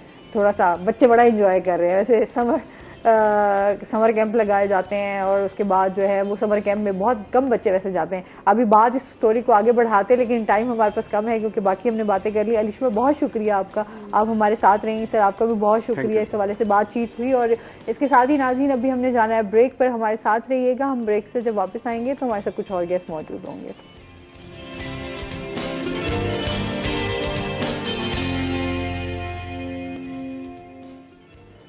वेलकम बैक नाज़रीन, रोही एटन में आपको खुश आमदीद कहते हैं। और ब्रेक के बाद हमारे साथ गेस्ट मौजूद हैं, उनका तारुफ करवा देती हूँ। हमारे साथ मौजूद हैं जी दानिश अली, हमारे साथ मौजूद हैं जो कि फिटनेस ट्रेनर है। अस्सलाम वालेकुम, कैसे हैं आप? ठीक ठाक हैं? वेलकम कहते हैं अपने शो में आपको। आज हम बात करने जा रहे हैं जी फिटनेस पे। और आपको पता है कि जिस तरह का आजकल हमारा लाइफस्टाइल हुआ हुआ है, उसमें खुद को जो है वो फिट रखना, खुद का ख्याल रखना जो है वो कितना ज़रूरी है, इस पर बात होगी। क्या हमारी डाइट प्लान होना चाहिए, एक्सरसाइज कितनी ज़रूरी है, अपने लिए हमें जो है वक्त कितना जो है वो निकालना चाहिए। अगर हम जिम नहीं जा सकते तो घर बैठे जो है किस तरह की एक्सरसाइज जो हैं वो की जा सकती हैं और अपना ख्याल रखा जा सकता है, इस पर आज हम बात करेंगे। अच्छा, सबसे पहले तो इस हवाले से बात कर लेते हैं जो आजकल हमारा लाइफस्टाइल चल रहा है, तो उसमें फिटनेस जो है वो कितनी ज़रूरी है, कितनी अहमियत रखती है? फिटनेस किसी भी लाइफस्टाइल में 110% बहुत ज़रूरी है, क्योंकि जब तक आप फिट नहीं, आप किसी भी काबिल नहीं रहते। आप कोई किसी भी टास्क को कंप्लीट नहीं कर सकते जब तक आप फिट नहीं है। और फिटनेस सिर्फ फिजिकली नहीं, आपको मेंटली भी फिट होना ज़रूरी है, और मेंटली फिट होने के लिए फिजिकल बहुत ज़रूरी है। दोनों एक्टिविटीज़ हैं वो आपकी। अच्छा, आप क्या समझते हैं जो लोग कहते हैं कि जिम जाना बहुत ज़्यादा ज़रूरी है, क्या वाकई ऐसा है कि हाँ जिम जाएंगे तभी आप फिट रहेंगे, अदरवाइज आप अपने आप को फिट नहीं? जिम बेसिकली लोगों का ना एक मेंटेलिटी है कि उन्हें सिर्फ प्रॉपर जगह चाहिए होती है जहाँ पर 4 बंदों को दिखा सके कि हम वर्कआउट कर रहे हैं, दैट्स इट। उसके अलावा भी आप कर सकते हैं, आप कार्डियो घर में कर सकते हैं, इसमें कोई इशू नहीं है, ईजी है और इफेक्टिव है। अच्छा, वैसे क्या तरीक़ेकार है, किस तरह? कार्डियो की बहुत सारी एक्सरसाइजेज हैं जिसमें आप जंपिंग जैक्स कर सकते हैं, आप उसमें क्रंचेस कर सकते हैं, क्रंचेस के अलावा लंजेस कर सकते हैं, बहुत सी एक्सरसाइज हैं। अच्छा, आजकल तो बहुत ज़्यादा क्योंकि आसानियाँ हो गई हैं, पहले आप चलें आपको एक ट्रेनर हायर करना पड़ता था या फिर आपको जिम जाकर ही आपको पता चलता था कि क्या एक्सरसाइज है, किस तरह आप घर में। अब तो यूट्यूब ने बहुत सारी चीज़ें आसान कर दी हैं। अच्छा, यूट्यूब ने आसान की है, लेकिन उसमें एक इशू है।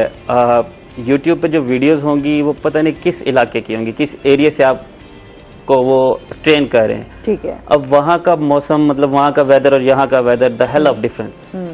तो उनका डाइट प्लान, उनका बॉडी स्ट्रक्चर, हमारा बॉडी स्ट्रक्चर बहुत फ़र्क है।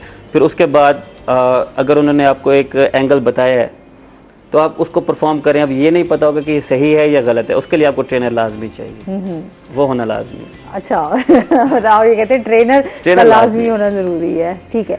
अच्छा, ये बताएं कि हम लोग जिस तरह अभी समर है, तो समर के हवाले से आप क्या कहना चाहेंगे कि क्या लाइफस्टाइल होना चाहिए, क्या डाइट प्लान होना चाहिए, किस तरह की हम ग़िज़ाएँ खाएं जिसकी वजह से हमारी सेहत भी अच्छी रहे, और उसके साथ साथ जिस तरह मोटापे का शिकार तो हम लोग देखते हैं कि आए दिन अब बहुत ज़्यादा, क्योंकि फास्ट फूड का इस्तेमाल हमारी ज़िंदगी में बहुत ज़्यादा बढ़ गया है और फिर तो हम ना आराम पसंद भी हो गए हैं, तो इस वजह से भी हम लोगों को ये होता है कि यार ठीक है बस हो जाएगा, कर लेंगे, देख लेंगे, तो उसी दौरान आपका वजन बढ़ता जाता है। सबसे पहले तो हमें इसको निकालना पड़ेगा अपनी लाइफ से, फास्ट फूड को, जिसमें से बर्गर, शवारमा, ये हम गए हैं, लिया है और इनटेक कर लिया। हमें नहीं पता कि इसकी कैलोरीज कितनी है, एक आइडिया नहीं है। और एक मैच्योर इंसान एट अ टाइम बर्गर और शवारमा इजीली इनटेक कर सकता है, तो वो उसकी कैलोरीज उसको बर्न भी करनी चाहिए, वो कैलोरीज बर्न करना बहुत ज़रूरी है। गर्मियों में वैसे कहते हैं लोग कि स्वेटिंग हो रही है तो नहीं फ़र्क पड़ता, बहुत फ़र्क पड़ता है, बहुत फ़र्क पड़ता है। गर्मियों में सबसे ज़्यादा डाइट में हमें मशरूब शामिल करने चाहिए, उसमें फ्रेश जूस हो गए, पानी तो वैसे है ही कंपलसरी, उसके अलावा फ्रेश जूसेस लाजमी। और आपने कहा कि कौन सी चीज़ें जो अवॉइड करनी चाहिए डाइट में, वो सबसे पहले हमें चिकन अवॉइड करना चाहिए जितना हो सके। चिकन नहीं खाना चाहिए, नहीं खाना चाहिए। मोस्टली होता है कि यार प्रोटीन आपको चाहिए होती है, तो उसमें तो उसके लिए दूसरी चीज़ें हमारे पास हैं, हमारे पास पल्सेस हैं, आप उस तरफ रुजू करें। ज़रूरी है आपने चिकन की तरफ जाना है। ठीक है। और क्या डाइट प्लान में, तो आपको सुबह का नाश्ता क्या होना चाहिए, दोपहर में आपको क्या खाना चाहिए, शाम को क्या खाना चाहिए? That depends on your body structure, कि आपका बॉडी स्ट्रक्चर किस टाइप का है। आप जल्दी लूज कर लेते हैं, आपका फ्लाई वेट है, आपका परमानेंट वेट है। अब फ्लाई वेट और परमानेंट वेट में ना थोड़ा फर्क है। फ्लाई वेट मीन्स कि अप एंड डाउन चलता रहता है, मतलब 60-62 अगर फ्लाई वेट है तो 60 पर आकर स्टॉप हो जाएगा, वो परमानेंट है आपका। वहां से डाउन करने के लिए आपको डाइट चेंज करनी पड़ेगी। सही। तो वो 2-4 किलो के, अब उसी पर डिपेंड करता है कि मॉर्निंग में क्या है। वैसे अगर हेल्दी डाइट लेनी है तो मॉर्निंग में आपको मिल्क एंड एग ये लाजमी होना चाहिए, बाकी बटर ब्रेड जो भी है एज इट इज। और at the mid of the day, मतलब दोपहर टाइम जितना हो सके सैलड यूज करना चाहिए हमें, वो हमारे लिए बहुत जरूरी है। और शाम को हल्की फुल्की गज़ा, ये सिर्फ गर्मियों के लिए। ठीक है। तो सर्दियों की तो जाहिर सी बात है जरा डिफरेंट हो जाती है। अच्छा, सर्दियों में क्योंकि आपको भूख भी ज्यादा लगती है, गर्मियों में ये होता है कि पानी जो है इंटेक हम ज्यादा हमारा रहता है, क्योंकि हमने प्यास लगती है बहुत ज़्यादा गर्मी की शिद्दत की वजह से। सर्दियों में यह है कि पानी का इस्तेमाल जो हमारा बड़ा कम हो जाता है, हम बहुत कम पानी इस्तेमाल करते हैं, पीते हैं। लेकिन यह है कि गर्मियों में तो फिर पानी की बहुत ज़्यादा ज़रूरत होती है आपको। और इन दिनों तो वैसे ही बहुत ज़्यादा, क्योंकि जैसे ही अब कोरोना गुजरा है तो हमारा इम्यून सिस्टम ऑलरेडी डिस्टर्ब हो चुका है। अब जो लोग एक्सरसाइज नहीं करते या इससे बहुत दूर हैं, वो लोग नहीं फील होता, लेकिन वो लोग लेजी हो चुके हैं। अगर वो नोट करें तो बहुत ज़्यादा लेजी हो चुके हैं, तो ये कोरोना का इफेक्ट है उन पर। तो इसके लिए एक्सरसाइज बहुत ज़रूरी है और एक्सरसाइज के साथ डाइट लाजिम। अच्छा, अब क्योंकि हम जिस तरह मैंने पहले भी बात की कि हम आराम पसंद भी बहुत ज़्यादा हो गए हैं। अच्छा, फिर हम आजकल देखते हैं हमारे नौजवान, हालांकि माशाल्लाह उनको एक्टिव होना चाहिए, हाँ, लेकिन हमारे जो नौजवान हैं वो उतनी सुस्ती का शिकार होते हैं। ऐसा क्यों होता है वैसे? उसकी रीज़न है सोशल मीडिया का इस्तेमाल, मोबाइल एंड सोशल मीडिया। क्योंकि अगर कोई किसी को रिकमेंड करे कि यार आपको गेम करनी चाहिए, तो पहले का दौर था वो क्रिकेट स्टार्ट करते थे, फुटबॉल स्टार्ट करते थे, अब पबजी स्टार्ट करते हैं। तो अब जो भी है वो गेम बैठ कर हो गई है, फिजिकल एक्टिविटी कोई भी नहीं। तो सबसे पहले हमें फिजिकल एक्टिविटी की तरफ आना पड़ेगा। हाँ, क्योंकि स्पोर्ट्स भी तो हमारी उस तरीके से अब नहीं रही ना, फिजिकल एक्टिविटी हमारी बड़ी कम हो गई है। कम हो गई, उसकी रीजन यही है। हाँ, फिर यह था कि हमारे, अच्छा कहते हैं ना, हॉस्पिटल्स हमारे आबाद हैं और जो हमारे ग्राउंड है वो वीरान हो चुके हैं। तो जाहिर सी बात है फिर हम लोगों का सारा गेम्स वगैरह हमारी कन्वर्ट हो गई हैं मोबाइल पे। बच्चे, अगर आप बच्चों को भी ना, तो उनका मोस्टली होता है कि बच्चे जो हैं वो आपके मोबाइल पे ही उनका लैपटॉप, टैब या मोबाइल, बस यही ऑप्शन है। चलिए इसमें मजीद भी बात करते हैं। नाज़रीन, चलते हैं अपने सेगमेंट की तरफ, आज के भाव।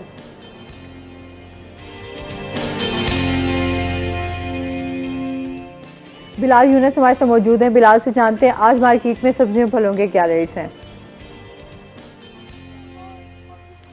जी बिल्कुल आसमा, सब्जियों और फलों की कीमतों में कमी ना आ सकी। बात करें सब्जियों और फलों की कीमतों के हवाले से तो सब्जियों और फलों की कीमतों में महंगाई की लहर बरकरार दिखाई देती है। कीमतों की अगर बात की जाए जिसमें सरकारी नरखों की और आम मार्केट के रेट में की, तो इसमें ज़मीन आसमान का फ़र्क दिखाई देता है। इस वक्त जो प्राइस कंट्रोल मजिस्ट्रेट्स हैं वो मार्केट में गैर फाल दिखाई देते हैं और कागजी कार्रवाइयों तक महदूद होकर रह गए हैं। बात की जाए कीमतों की, जिसमें लहसुन का रेट जो है सरकारी वो 270 रुपये मुकर्रर किया गया है, जबकि मार्केट के अंदर 350 से लेकर 400 रुपये फी किलो के हिसाब से फ़रोख्त किया जा रहा है। जबकि दूसरी जानिब अदरक की बात की जाए तो अदरक का 600 रुपये रेट मुकर्रर है और 300 रुपये जो है खुद साख्ता महंगाई करके 900 रुपये फी किलो के हिसाब से मार्केट में फ़रोख्त किया जा रहा है। जबकि नींबू जो है वो 240 रुपये। और बुनियादी सब्जियों की अगर हम बात करते चलें, बुनियादी सब्जियों में कद्दू और भिंडी 110 रुपये फी किलो के हिसाब से, जबकि करेला 100 रुपये और बैंगन 80 रुपये फी किलो के हिसाब से फ़रोख्त की जा रही है। ईद उल अज़हा करीब है, जैसा कि ईद उल अज़हा करीब आते ही हरी मिर्च, अदरक और लहसुन की कीमतें जो हैं वो दुकानदारों ने अपनी मर्जी के हिसाब से फ़रोख्त करना शुरू कर दी हैं। हरी मिर्च जो है वो 140 रुपये, जबकि टमाटर 100 रुपये और प्याज 60 रुपये फी किलो के हिसाब से फ़रोख्त किया जा रहा है। फलों की अगर हम बात करते हैं, फलों में जो है चीकू 350 रुपये, सेब 500, जबकि जामुन 400 रुपये फी किलो के हिसाब से फ़रोख्त किया जा रहा है। और फलों की बात की जाए जिसमें खुबानी मौसमी फल है, मौसमी फलों में खुबानी जो है वो 300 रुपये, जबकि आलू बुखारा 400 रुपये से कम होने का नाम ही नहीं ले रहा। केले की बात की जाए तो केला जो है 150 रुपये से लेकर 240 रुपये फी दर्जन के हिसाब से फ़रोख्त किया जा रहा है। आम की बात कर ले चलें, आम भी जो है वो मौसमी फल है, लेकिन आम का भी जो है रेट मार्केट में काफ़ी ज़्यादा देखा जा रहा है। आम जो है 200 से लेकर 320 रुपये फी किलो के हिसाब से मार्केट में फ़रोख्त किया जा रहा है। सब्जियों और फलों की बढ़ती कीमतों से जो है वो दुकानदारों के साथ शहरी भी परेशान दिखाई देते हैं। दुकानदारों से बात होती है तो दुकानदार कहते हैं कि मंडी से सब्जी और फल महंगे मिलते, इस वजह से मार्केट के अंदर महंगे दामों फ़रोख्त करने पर मजबूर हैं। जबकि दूसरी जानिब शहरी भी परेशान दिखाई देते हैं। शहरियों का कहना है कि सब्जी और फल गरीब आदमी के लिए खरीदना मुश्किल ही नहीं बल्कि नामुमकिन बन चुका है। हुकूमत से मुतालबा भी करते दिखाई दिए, हुकूमत से नला भी दिखाई दिए। हुकूमत से मुतालबा शहरियों ने किया है कि लिहाजा सब्जियों और फलों की कीमतों को न सिर्फ कम किया जाए बल्कि इसमें रिलीफ दिया जाए ताकि हर गरीब आदमी सब्जी और फल खरीद कर सके। जी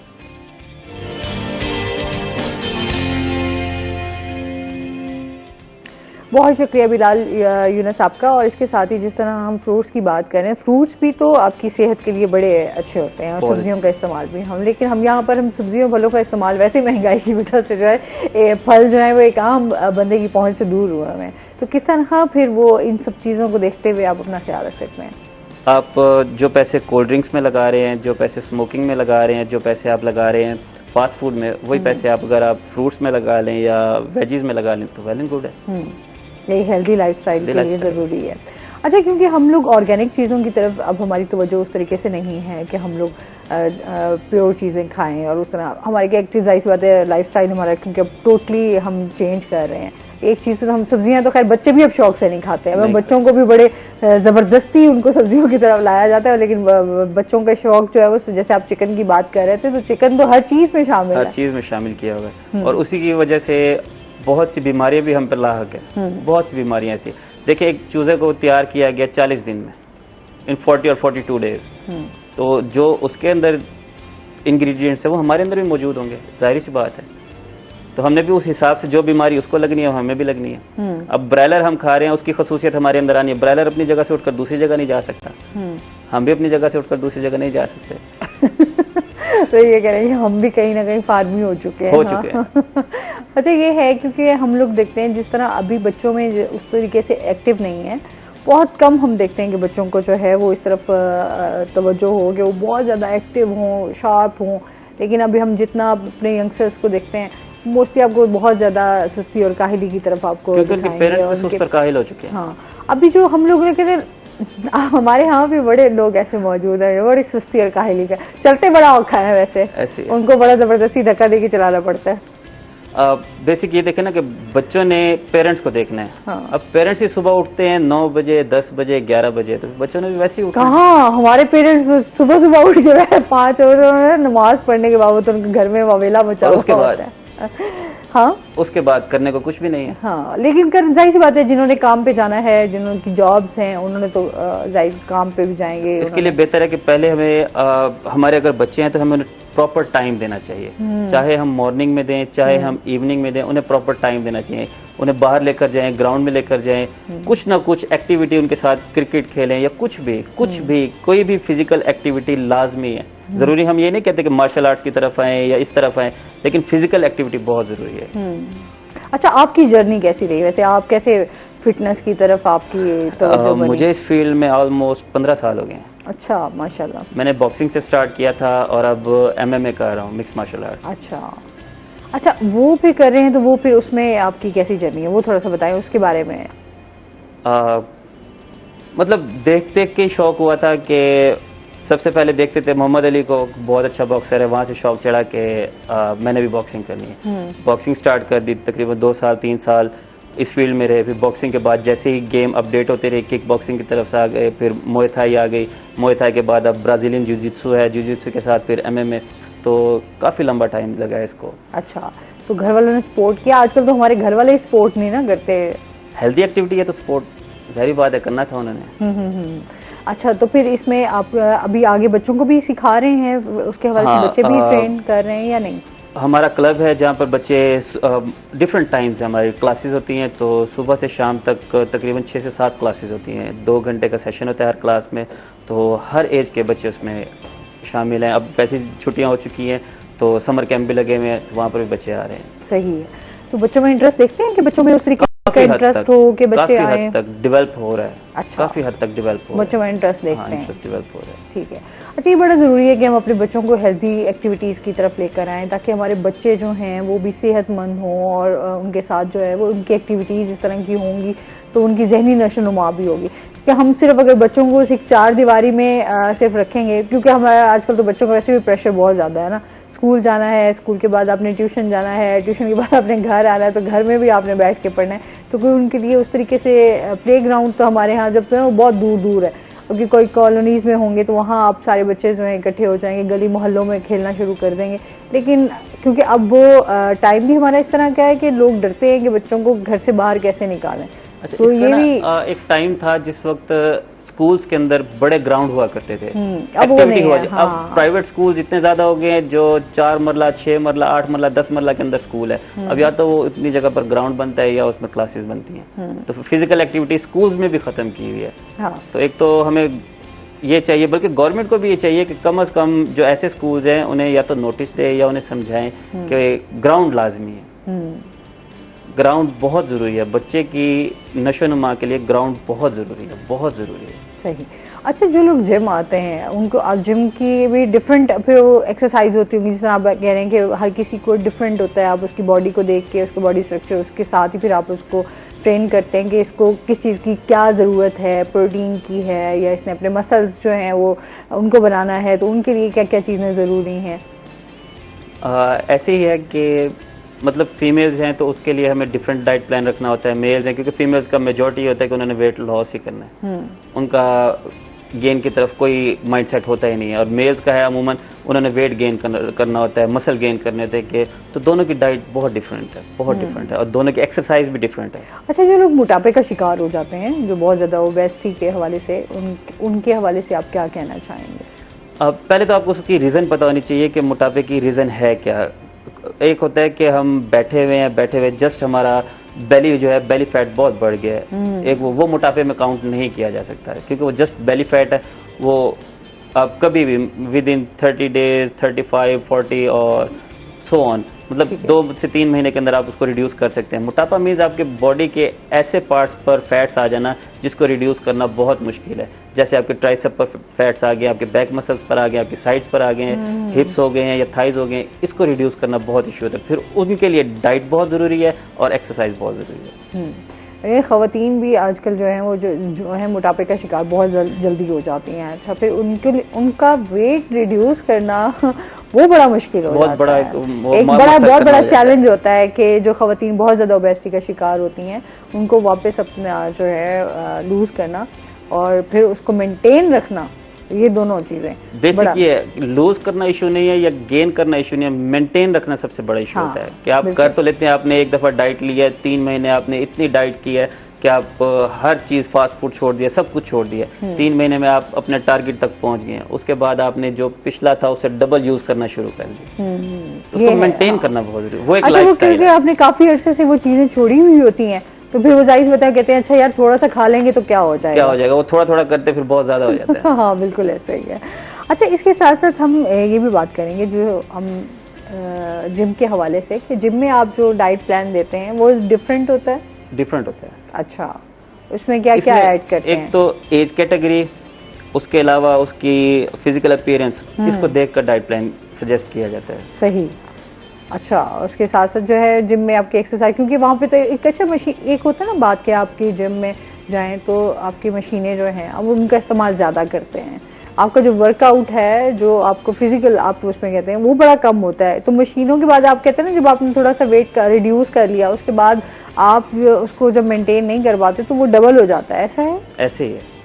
अच्छा, उसकी रीजन ये है ना कि हमने एक चीज छोड़ी हुई है, डाइट, हम प्रॉपर डाइट पे आ गए हैं, फिर जिस वक्त हम अपना टारगेट अचीव कर लेते हैं, मतलब मैंने अगर 76 से आना है 65 पर तो मैं 65 तक डाइट लेकर बहुत जोर लगाकर 3 माह में आ गया हूँ, उसके बाद जब मुझे पता है 65 आ गया फिर थोड़ा सा अच्छा यार आज कोई नहीं, आज थोड़ा सा टेस्ट कर लेते हैं, थोड़ा थोड़ा करते करते वो फिर डबल गेन स्टार्ट हो जाता है। सही, मैं मजीद भी इनसे जानेंगे। नाज़रीन, अभी हमने जाना है ब्रेक पे, हमारे साथ रहिएगा।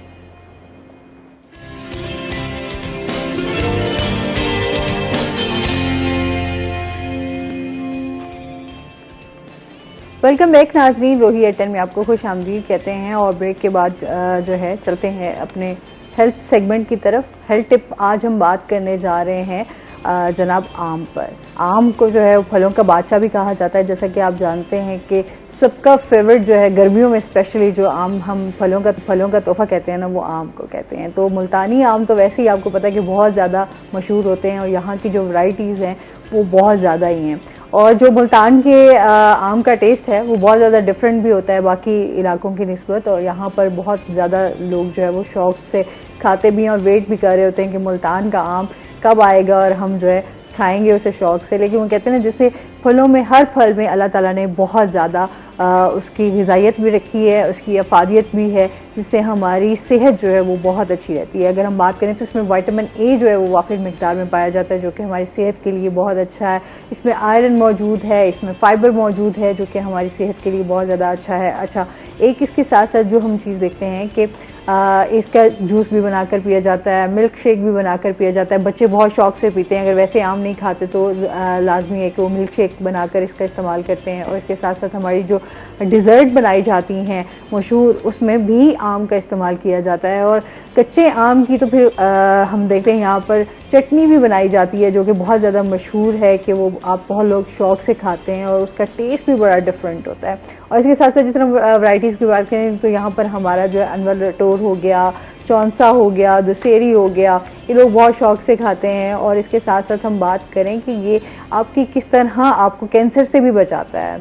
अच्छा, और इसके साथ साथ अभी हम देखते हैं कि इसका इस्तेमाल जो है आम का इस्तेमाल हमारी इन दिनों में जो है वो बहुत ज़्यादा हो जाता है, तो आम बहुत ज़्यादा खाने से भी जो है वो ग्रेस करना चाहिए। वो कहते हैं ना हर चीज़ की एक लिमिट होती है, आप एक चीज़ की जो है आप उसको तरीके से खाएंगे तो आपकी सेहत भी अच्छी रहेगी और उसके साथ साथ उसका फ़ायदा भी आपको मिलेगा। अगर हम उसका बहुत ज़्यादा इस्तेमाल करने लग जाएं तो वही चीज़ जो है वो आपके लिए नुकसानदेह भी हो सकती है, इसलिए हर चीज़ का ना एतदाल बहुत ज़्यादा ज़रूरी है। और उसके साथ जो है आम आपकी स्किन के लिए बहुत ज़्यादा अच्छा है। अगर आप डेली 1 या 2 आम का इस्तेमाल करते हैं तो आपकी स्किन बहुत अच्छी रहती है। हमारी स्किन पे बहुत ज़्यादा, जिस तरह आजकल हम ख़वातीन में देखते हैं कि दाग धब्बे जो हैं चेहरे पर बहुत ज़्यादा हो जाते हैं, पिंपल्स होते हैं, तो ये इसका भी आपने ख्याल रखना है कि आप जब आम खाते हैं तो उससे भी पिंपल्स निकलते हैं, लेकिन आपने उसके लिए ज़रूरी होता है कि उसकी तासीर थोड़ी सी गर्म होती है आम की, तो आपने उसके साथ कच्ची लस्सी का इस्तेमाल जो है वो बहुत ज़्यादा करना है। अगर आपने आम ज़्यादा खा लिए हैं तो उसके बाद आप कच्ची लस्सी का इस्तेमाल कर लेते हैं, दूध की बनी, तो वो आपके लिए बहुत ज़्यादा अच्छा है। तो ये कुछ चीज़ें थी आम के हवाले से। जिस तरह अभी हम देखते हैं कि आंधी और क्लाइमेट चेंज की वजह से हम देख रहे हैं कि मौसम की वजह से, खराबी की वजह से आम बहुत ज़्यादा मुतासिर हुआ है। उस हवाले से आम लेट भी हुआ है मुल्तान का, लेकिन अभी मौजूद है और थोड़ा सा महंगा भी है, लेकिन लोग क्योंकि शौक से खाते हैं, आम को पसंद करते हैं, तो इसलिए अच्छे आम जो हैं उनका इंतज़ार रहता है, तो फिर आप उसको एंजॉय भी करें।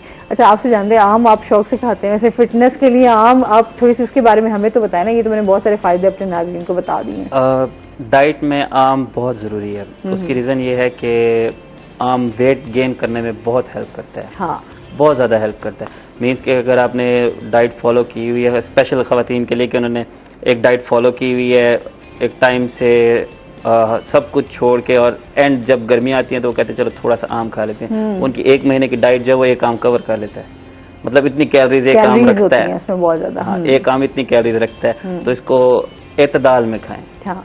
अच्छा, जिन्होंने, जो मैं समझती हूँ जो खवातीन जरा बहुत ज्यादा दुबली पतली होती हैं ना, उनको मेरे ख्याल में आम का इस्तेमाल जो है वो उनके लिए मुनासिब कर लें। हाँ, मुनासिब कर लें। लेकिन जो जिनका ऑलरेडी वेट जो है वो बहुत ज्यादा है, मोटापे का शिकार उनको थोड़ा गुरेज करना चाहिए। अच्छा, जो शुगर के पेशेंट है स्पेशली, उनको बहुत ज्यादा ख्याल रखना चाहिए। आम ऐसी चीज है, मैं कहती हूँ ऐसा फल है, अल्लाह ताला की तरफ से बड़ी एक नेमत है, लोग पसंद करते हैं। तो जो शुगर के स्पेशली जो पेशेंट हैं उनको बहुत ज़्यादा ख्याल रखना चाहिए। आप लोगों के लिए आम बस खा लें, लेकिन बहुत कम खाएं, क्योंकि ये फिर आपकी सेहत को भी जो है वो नुकसान पहुंचा सकता है, तो इस हवाले से डिस्टर्ब कर सकते हैं। अच्छा, जो शुगर के पेशेंट्स होते हैं उनके लिए क्या एक्सरसाइज होनी चाहिए, या उनको क्या उनका डाइट प्लान होना चाहिए? शुगर के पेशेंट्स के लिए ना स्पेशली उनको वेजीज यूज़ करनी चाहिए, जितनी हो सके ज़्यादा ज़्यादा, क्योंकि एक तो उसमें आयरन की मिकदार ज़्यादा होती है। ग्रीन वेजीज जितनी भी हैं उनमें आयरन की मिकदार ज़्यादा होती है, तो ये उनके लिए बहुत अच्छा है। उनको ज़्यादा इसकी तरफ आना चाहिए बनिस्बत कि वो मेडिसिन की तरफ जाएं या कुछ और लें। सही। अच्छा, जिस तरह आप बॉक्सिंग वगैरह का आपका है, आप ट्रेन भी करते हैं, खुद भी ट्रेन है माशाल्लाह से, आप ये बताएं क्या टिप्स होती हैं, किस तरह आप जो गेम होती है, जाहिर सी बात है बॉक्सिंग के हवाले से तो आपका डिफरेंट आपके स्टाइल होते हैं, एक आर्ट होता है, ये भी मैं समझती हूँ, इसमें टेक्निक्स का इस्तेमाल किया जाता है मुख्तलिफ, क्या कहेंगे इस बारे में? इसमें सबसे पहले हमें प्रैक्टिस ज़रूरी है। जितनी प्रैक्टिस करेंगे उतना ही हम इसमें शार्प होते रहेंगे। अगर प्रैक्टिस नहीं है, अब कुछ लड़के ऐसे होते हैं, जैसे आपने कहा कि मुझे एक अरसा हो गया है मैं इस फील्ड में हूँ, कुछ लड़के आते हैं जो कहते हैं कि 1 महीना प्रैक्टिस किया और वो बहुत अच्छे बॉक्सर बन गया। ऐसा नहीं होता। 1 महीने में कोई भी नहीं बनता, या 2 महीने 3 महीने, इसके लिए सालों की प्रैक्टिस चाहिए, तब जाकर आप एक अच्छी फाइट खेल सकते हैं। तो हमारे यहाँ क्या देखते हैं आप, इसका रुझान कैसा है? बॉक्सिंग के हवाले से लोगों का इंटरेस्ट है, उस तरीके से फैसिलिटीज़ मिलती हैं या नहीं मिलती? हमारे इस पंजाब एरिया में फैसिलिटीज़ बहुत कम है। पिछले 2 साल से अभी जो ट्रायल्स होने थे पंजाब के बॉक्सिंग के, वो डिले होते होते होते अब 2023 में, 2019 के ट्रायल्स 2023 में हुए। मतलब ये हमारे अब तक जो थे वो अब जाकर होंगे। तो गवर्नमेंट की तरफ से तो फैसिलिटीज़ भूल ही जाएं। अपने तौर पर जो इंस्ट्रक्टर हैं या जो इस गेम को पसंद करते हैं, अपने तौर पर जो लेकर चल रहे हैं वही लोग लेकर चल रहे हैं इसको। अच्छा, मतलब अपनी मदद आप कहते हैं ठीक चल रहा है, तो गवर्नमेंट की तरफ से कुछ भी इस तरह नहीं। तो आप लोगों ने कुछ इसमें अप्लाई भी किया है कि गवर्नमेंट इस तरफ तवज्जो दे, या आप लोगों को फैसिलिटीज़ प्रोवाइड की जाएँ, और अच्छे ट्रेनर्स, अच्छे कोचेज़? इसमें पाकिस्तान में क्या, मुल्तान में बहुत अच्छे कोचेज़ भी मौजूद हैं और अच्छे ट्रेनर भी मौजूद हैं। बात यह है कि वो इस तरफ आना नहीं चाहते, क्योंकि इसमें इनकम नहीं है। अब अच्छा, बॉक्सिंग के अंदर इनकम नहीं है, और हालात ऐसे हैं कि लोगों को गेम से ज़्यादा इनकम ज़रूरी है, तो इस तरफ लोग गेम्स की तरफ बहुत कम तवज्जो दे रहे हैं। अच्छा, फिर लोग ये भी होता है ना कि इंटरेस्ट भी तभी लेते हैं कि अगर कोई गेम अच्छी होगी या उनको अच्छे प्लेटफॉर्म पे उनको लाया जाएगा जिससे उनकी अर्निंग सके, तो तभी वो भी खेलना पसंद करते हैं, या वो फिर स्पोर्ट्स में आना चाहते हैं। वरना अदरवाइज हम देखते हैं कि लोग इस हवाले से कहते हैं कि यार स्पोर्ट्स में अगर हम जाएंगे भी तो ज़्यादा से ज़्यादा अपने आप को फिट रख सकेंगे, या अपनी फिटनेस का ख्याल रख लेंगे। आप फर्स्ट टाइम अपनी जो जॉब है वो करें, और सेकंड टाइम आप अपनी गेम करें। हम लोग भी तो ऐसे ही अपनी लाइफ को कंटिन्यू किया हुआ है। फर्स्ट टाइम हमारी जॉब और सेकंड टाइम हम अपनी गेम को कंटिन्यू करते हैं। लेकिन वही बात आ जाती है ना कि इतनी वो अगर कोई ओवर टाइम लगा रहा है, डबल शिफ्ट में काम कर रहा है, तो वो फिर अपने लिए कैसे टाइम निकालेगा और इस तरफ आएगा? तो जहाँ उसने 70-80 साल जीना था, वहाँ वो 40-50 में वाइंड अप कर जाएगा। हाँ, तो पहले हाँ, कि हम लोग अपने आप को बर्डनाइज कर लेते हैं, हम लोग खुद को बर्डनाइज कर लेते हैं। हमें अपने लिए कम से कम 1 घंटा रोज निकालना चाहिए, मिनिमम 1 आवर। ये लाजमी है कि हमें अपनी ज़ात के लिए टाइम निकालना। जो शख्स अपनी ज़ात के लिए टाइम नहीं निकाल सकता, मेरा नहीं ख्याल कि वो अपने बच्चों के लिए किसी और के लिए टाइम निकालता होगा। अच्छा, जिस तरह बॉक्सिंग का मोहम्मद अली का एक इन्होंने जैसे नाम बनाया और फिर वो खेले भी सही, लोगों में एक टाइम आया उसमें थोड़ा सा शऊर, इस तरह के बच्चों का इंटरेस्ट बढ़ा इस तरफ। लेकिन जिस तरह अभी आप बता रहे हैं फैसिलिटीज़ नहीं है, तो बच्चों का और बड़ों का तो स्पेशली इस तरफ तो कोई तवज्जो है ही नहीं कि अगर इस लेवल पे आकर गवर्नमेंट अगर आपको सपोर्ट नहीं कर रही तो फिर उन्होंने क्या खेलना है और क्या आगे जाना है। तो इसीलिए मैंने आपसे स्टार्ट में बात की है कि ज़रूरी नहीं है कि आप मार्शल आर्ट्स की तरफ आएँ, आप किसी भी फील्ड में जाएँ, लेकिन फिजिकल जो है एक्सरसाइजेज, फिजिकल वर्क जो है वो बहुत ज़रूरी है, बहुत ज़रूरी है। हम ये नहीं कहते कि आप सारा कुछ छोड़ के हमारी साइड पर ही हैं, लेकिन कम से कम फिजिकल एक्टिविटी आपके लिए बहुत ज़रूरी है। आप क्रिकेट खेल लें, आप फुटबॉल खेल लें, वो भी ग्राउंड्स हमारे पास मौजूद हैं, आप वो गेम करें। तो आपको जो MMA है इसमें और क्या क्या है?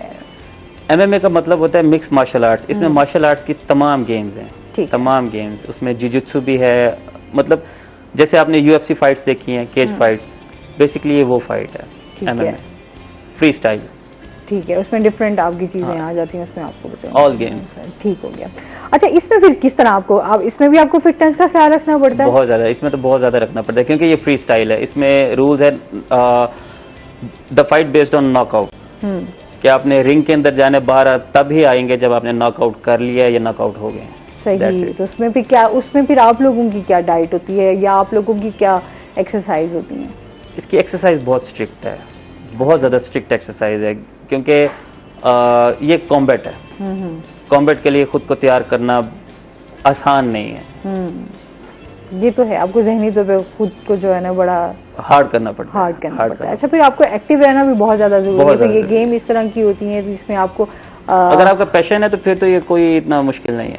अच्छा, इसको पैशन बनाना पड़ता है।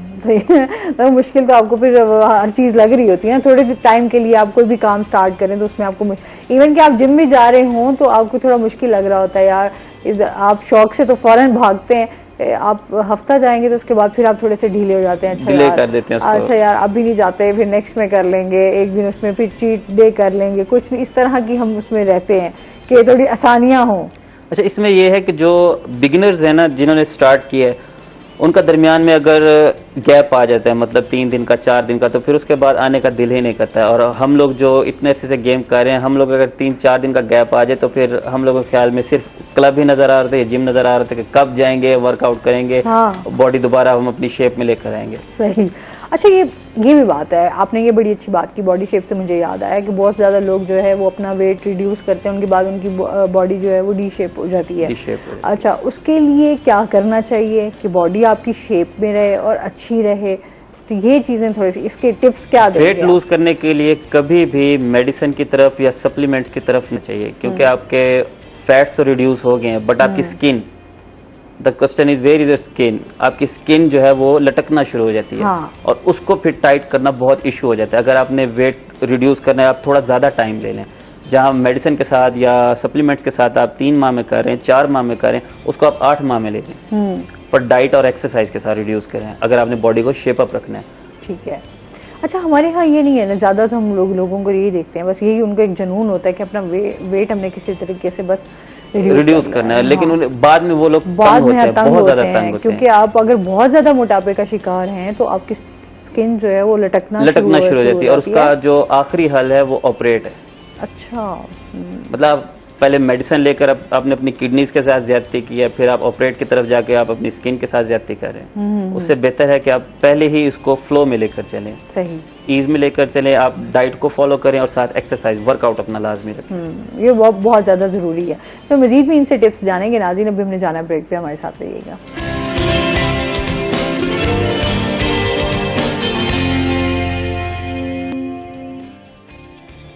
वेलकम बैक नाज़रीन, रोही एटन में आपको खुशामदीद कहते हैं। अच्छा, डिहाइड्रेशन से कैसे बचा जाए?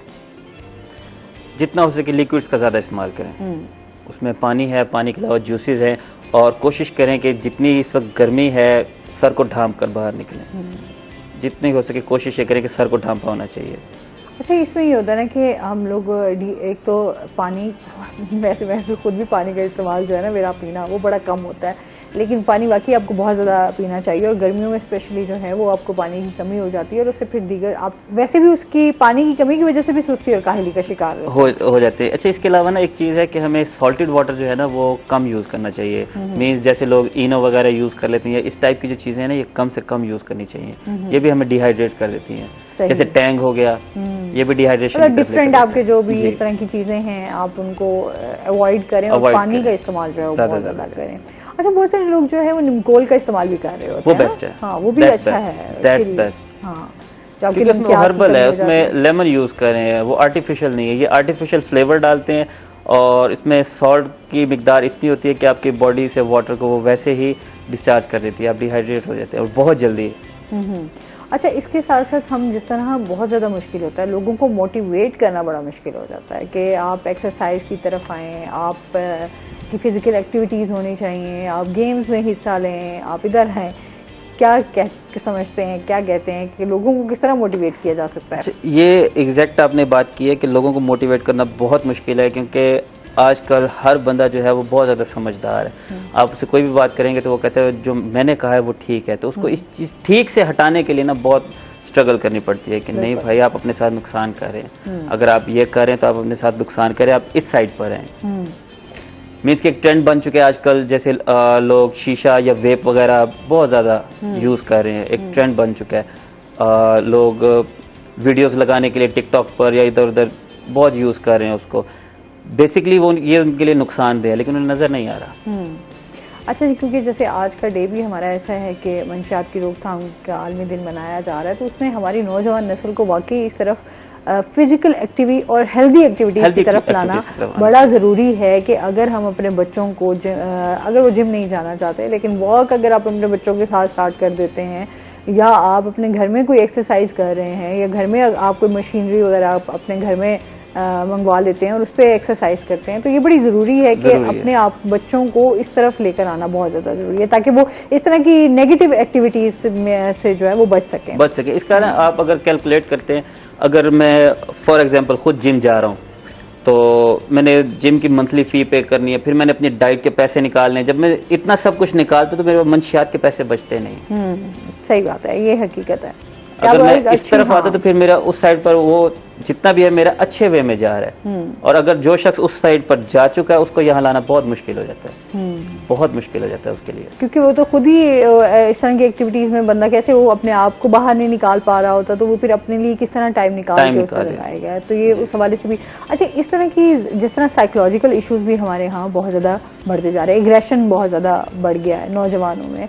हम लोगों के यहाँ अब ये देखते हैं कि बहुत ज़्यादा डिप्रेशन है, एंजाइटी है, इस तरह की चीज़ें भी बहुत ज़्यादा चल रही हैं, क्योंकि हालात भी हमारे इस तरह हैं। तो इन हालात में जो है एक्सरसाइज आपको कितना फ़ायदा देती है? बहुत ज़्यादा फ़ायदा देती है। साइकोलॉजिकल अगर आप फ्रस्ट्रेशन निकालने के लिए अक्सर लोग जो है वो गलत वेज निकालते हैं।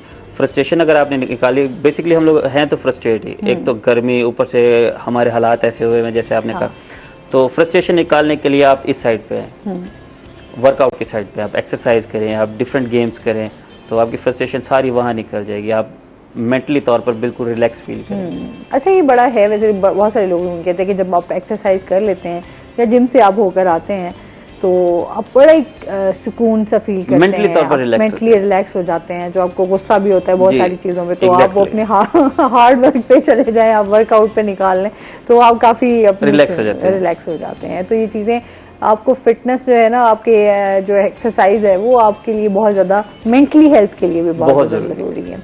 अच्छा, इस तरह की जो एक्टिविटीज़ होती हैं, तो वो हम ये जिस तरह आजकल हम छोटे छोटे बच्चों को भी देखते हैं ना कि डिप्रेशन है, एंजाइटी है, प्रेशर है, स्ट्रेस है बहुत ज़्यादा, तो उससे भी वो बच्चों को भी जब वो गेम्स की तरफ आएंगे ना तो बच्चे भी इससे रिलैक्स हो जाएंगे। अच्छा, छोटे बच्चों के लिए ना हम लोग कुछ अर्सा पहले आप कॉल ले लेते हैं। अस्सलाम वालेकुम। अस्सलाम वालेकुम। हेलो, कॉलर है हमारे साथ? आवाज ही नहीं आ रही। हेलो,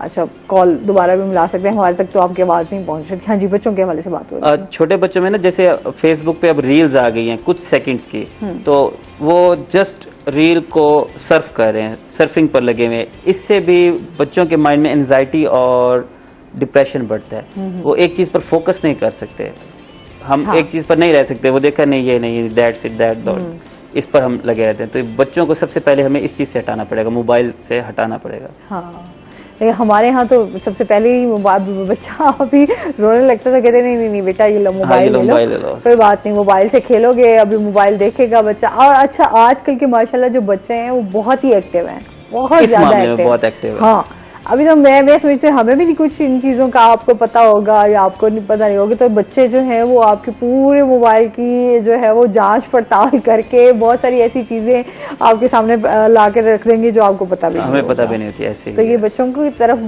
बहुत ज़्यादा तवज्जो देने की ज़रूरत है। अच्छा, आप क्या समझते हैं कि गवर्नमेंट की तरफ से क्या इस तरह की पॉलिसी होनी चाहिए या सपोर्ट करना चाहिए, इस हवाले से आप क्या कहेंगे? सबसे पहले तो गवर्नमेंट को जो स्कूल्स हैं इनके ऊपर तवज्जो देनी चाहिए कि जैसे पहले बात किया कि स्कूल्स के अंदर ग्राउंड्स होने बहुत ज़रूरी हैं। ग्राउंड्स होंगे तो गेम स्टार्ट होंगी। दूसरा, जो हमारे पास ग्राउंड मौजूद हैं उनको आबाद करना चाहिए। वहाँ पर डिफरेंट कुछ ना करे गवर्नमेंट, सिर्फ डिफरेंट एक्टिविटीज़ जो है वो स्टार्ट करवा दे कि हर 6 महीने बाद, 3 महीने बाद कोई सेमिनार हो गया या उसके अलावा कोई चैम्पियनशिप्स हो गई या इस टाइप की कुछ भी, तो उससे भी लोग इस तरफ आना शुरू हो जाएंगे। तो ये तो है कि तालीमी इदारे इसमें बड़ा अपना रोल प्ले कर सकते हैं कि तालीमी इदारों को ही अगर ग्राउंड इसमें बना दिया जाए तो बच्चे काफ़ी रिलैक्स हो जाएंगे। अच्छा, हमारे जितने भी नाजरीन हैं, देख रहे हैं, यंगस्टर्स हैं, ख़वातीन हैं, बूढ़े हैं, सब देख रहे होंगे, उनको क्या मैसेज देना चाहेंगे आप? सबसे पहले तो ये कि जितनी गर्मी है अपना जितना हो सके ज़्यादा से ज़्यादा ख्याल करें, और दूसरा बेड छोड़कर, रेस्ट छोड़कर एक्सरसाइज की तरफ है। हेल्दी लाइफ गुजारने के लिए थोड़ी सी आपको मेहनत करने की ज़रूरत होगी कि आप कम भी खाएं, कम हम लोग को खाया, रात को देर तक जागना, और उसके बाद जो हमारा ये लाइफस्टाइल भी है ना कि हम रातों को बहुत देर देर तक जागते हैं और उसके बाद हम फिर कुछ खाते पीते रहते हैं। ये हमारी यहाँ भी आदत है ना कि आप बहुत ज़्यादा क्रेविंग होती है आपको। अच्छा, चलें आपने कोई लास्ट में पिज़्ज़ा ऑर्डर कर दिया, कोई बर्गर ऑर्डर कर दिया, आपने खाना तो ऑलरेडी खाया हुआ था, लेकिन उसके बाद की भी आपकी ये रहती हैं। अच्छा जी, हेल्दी लाइफ गुजारें, अच्छी लाइफ गुजारें, खुश रहें। हमें दें इजाज़त, आज का प्रोग्राम यहीं पर ख़त्म हुआ। अपना बहुत सारा ख्याल रखिएगा, दुआओं में याद रखिएगा। इंशाअल्लाह ज़िंदगी रही तो सुबह आपसे मुलाकात होगी। अल्लाह हाफ़िज़।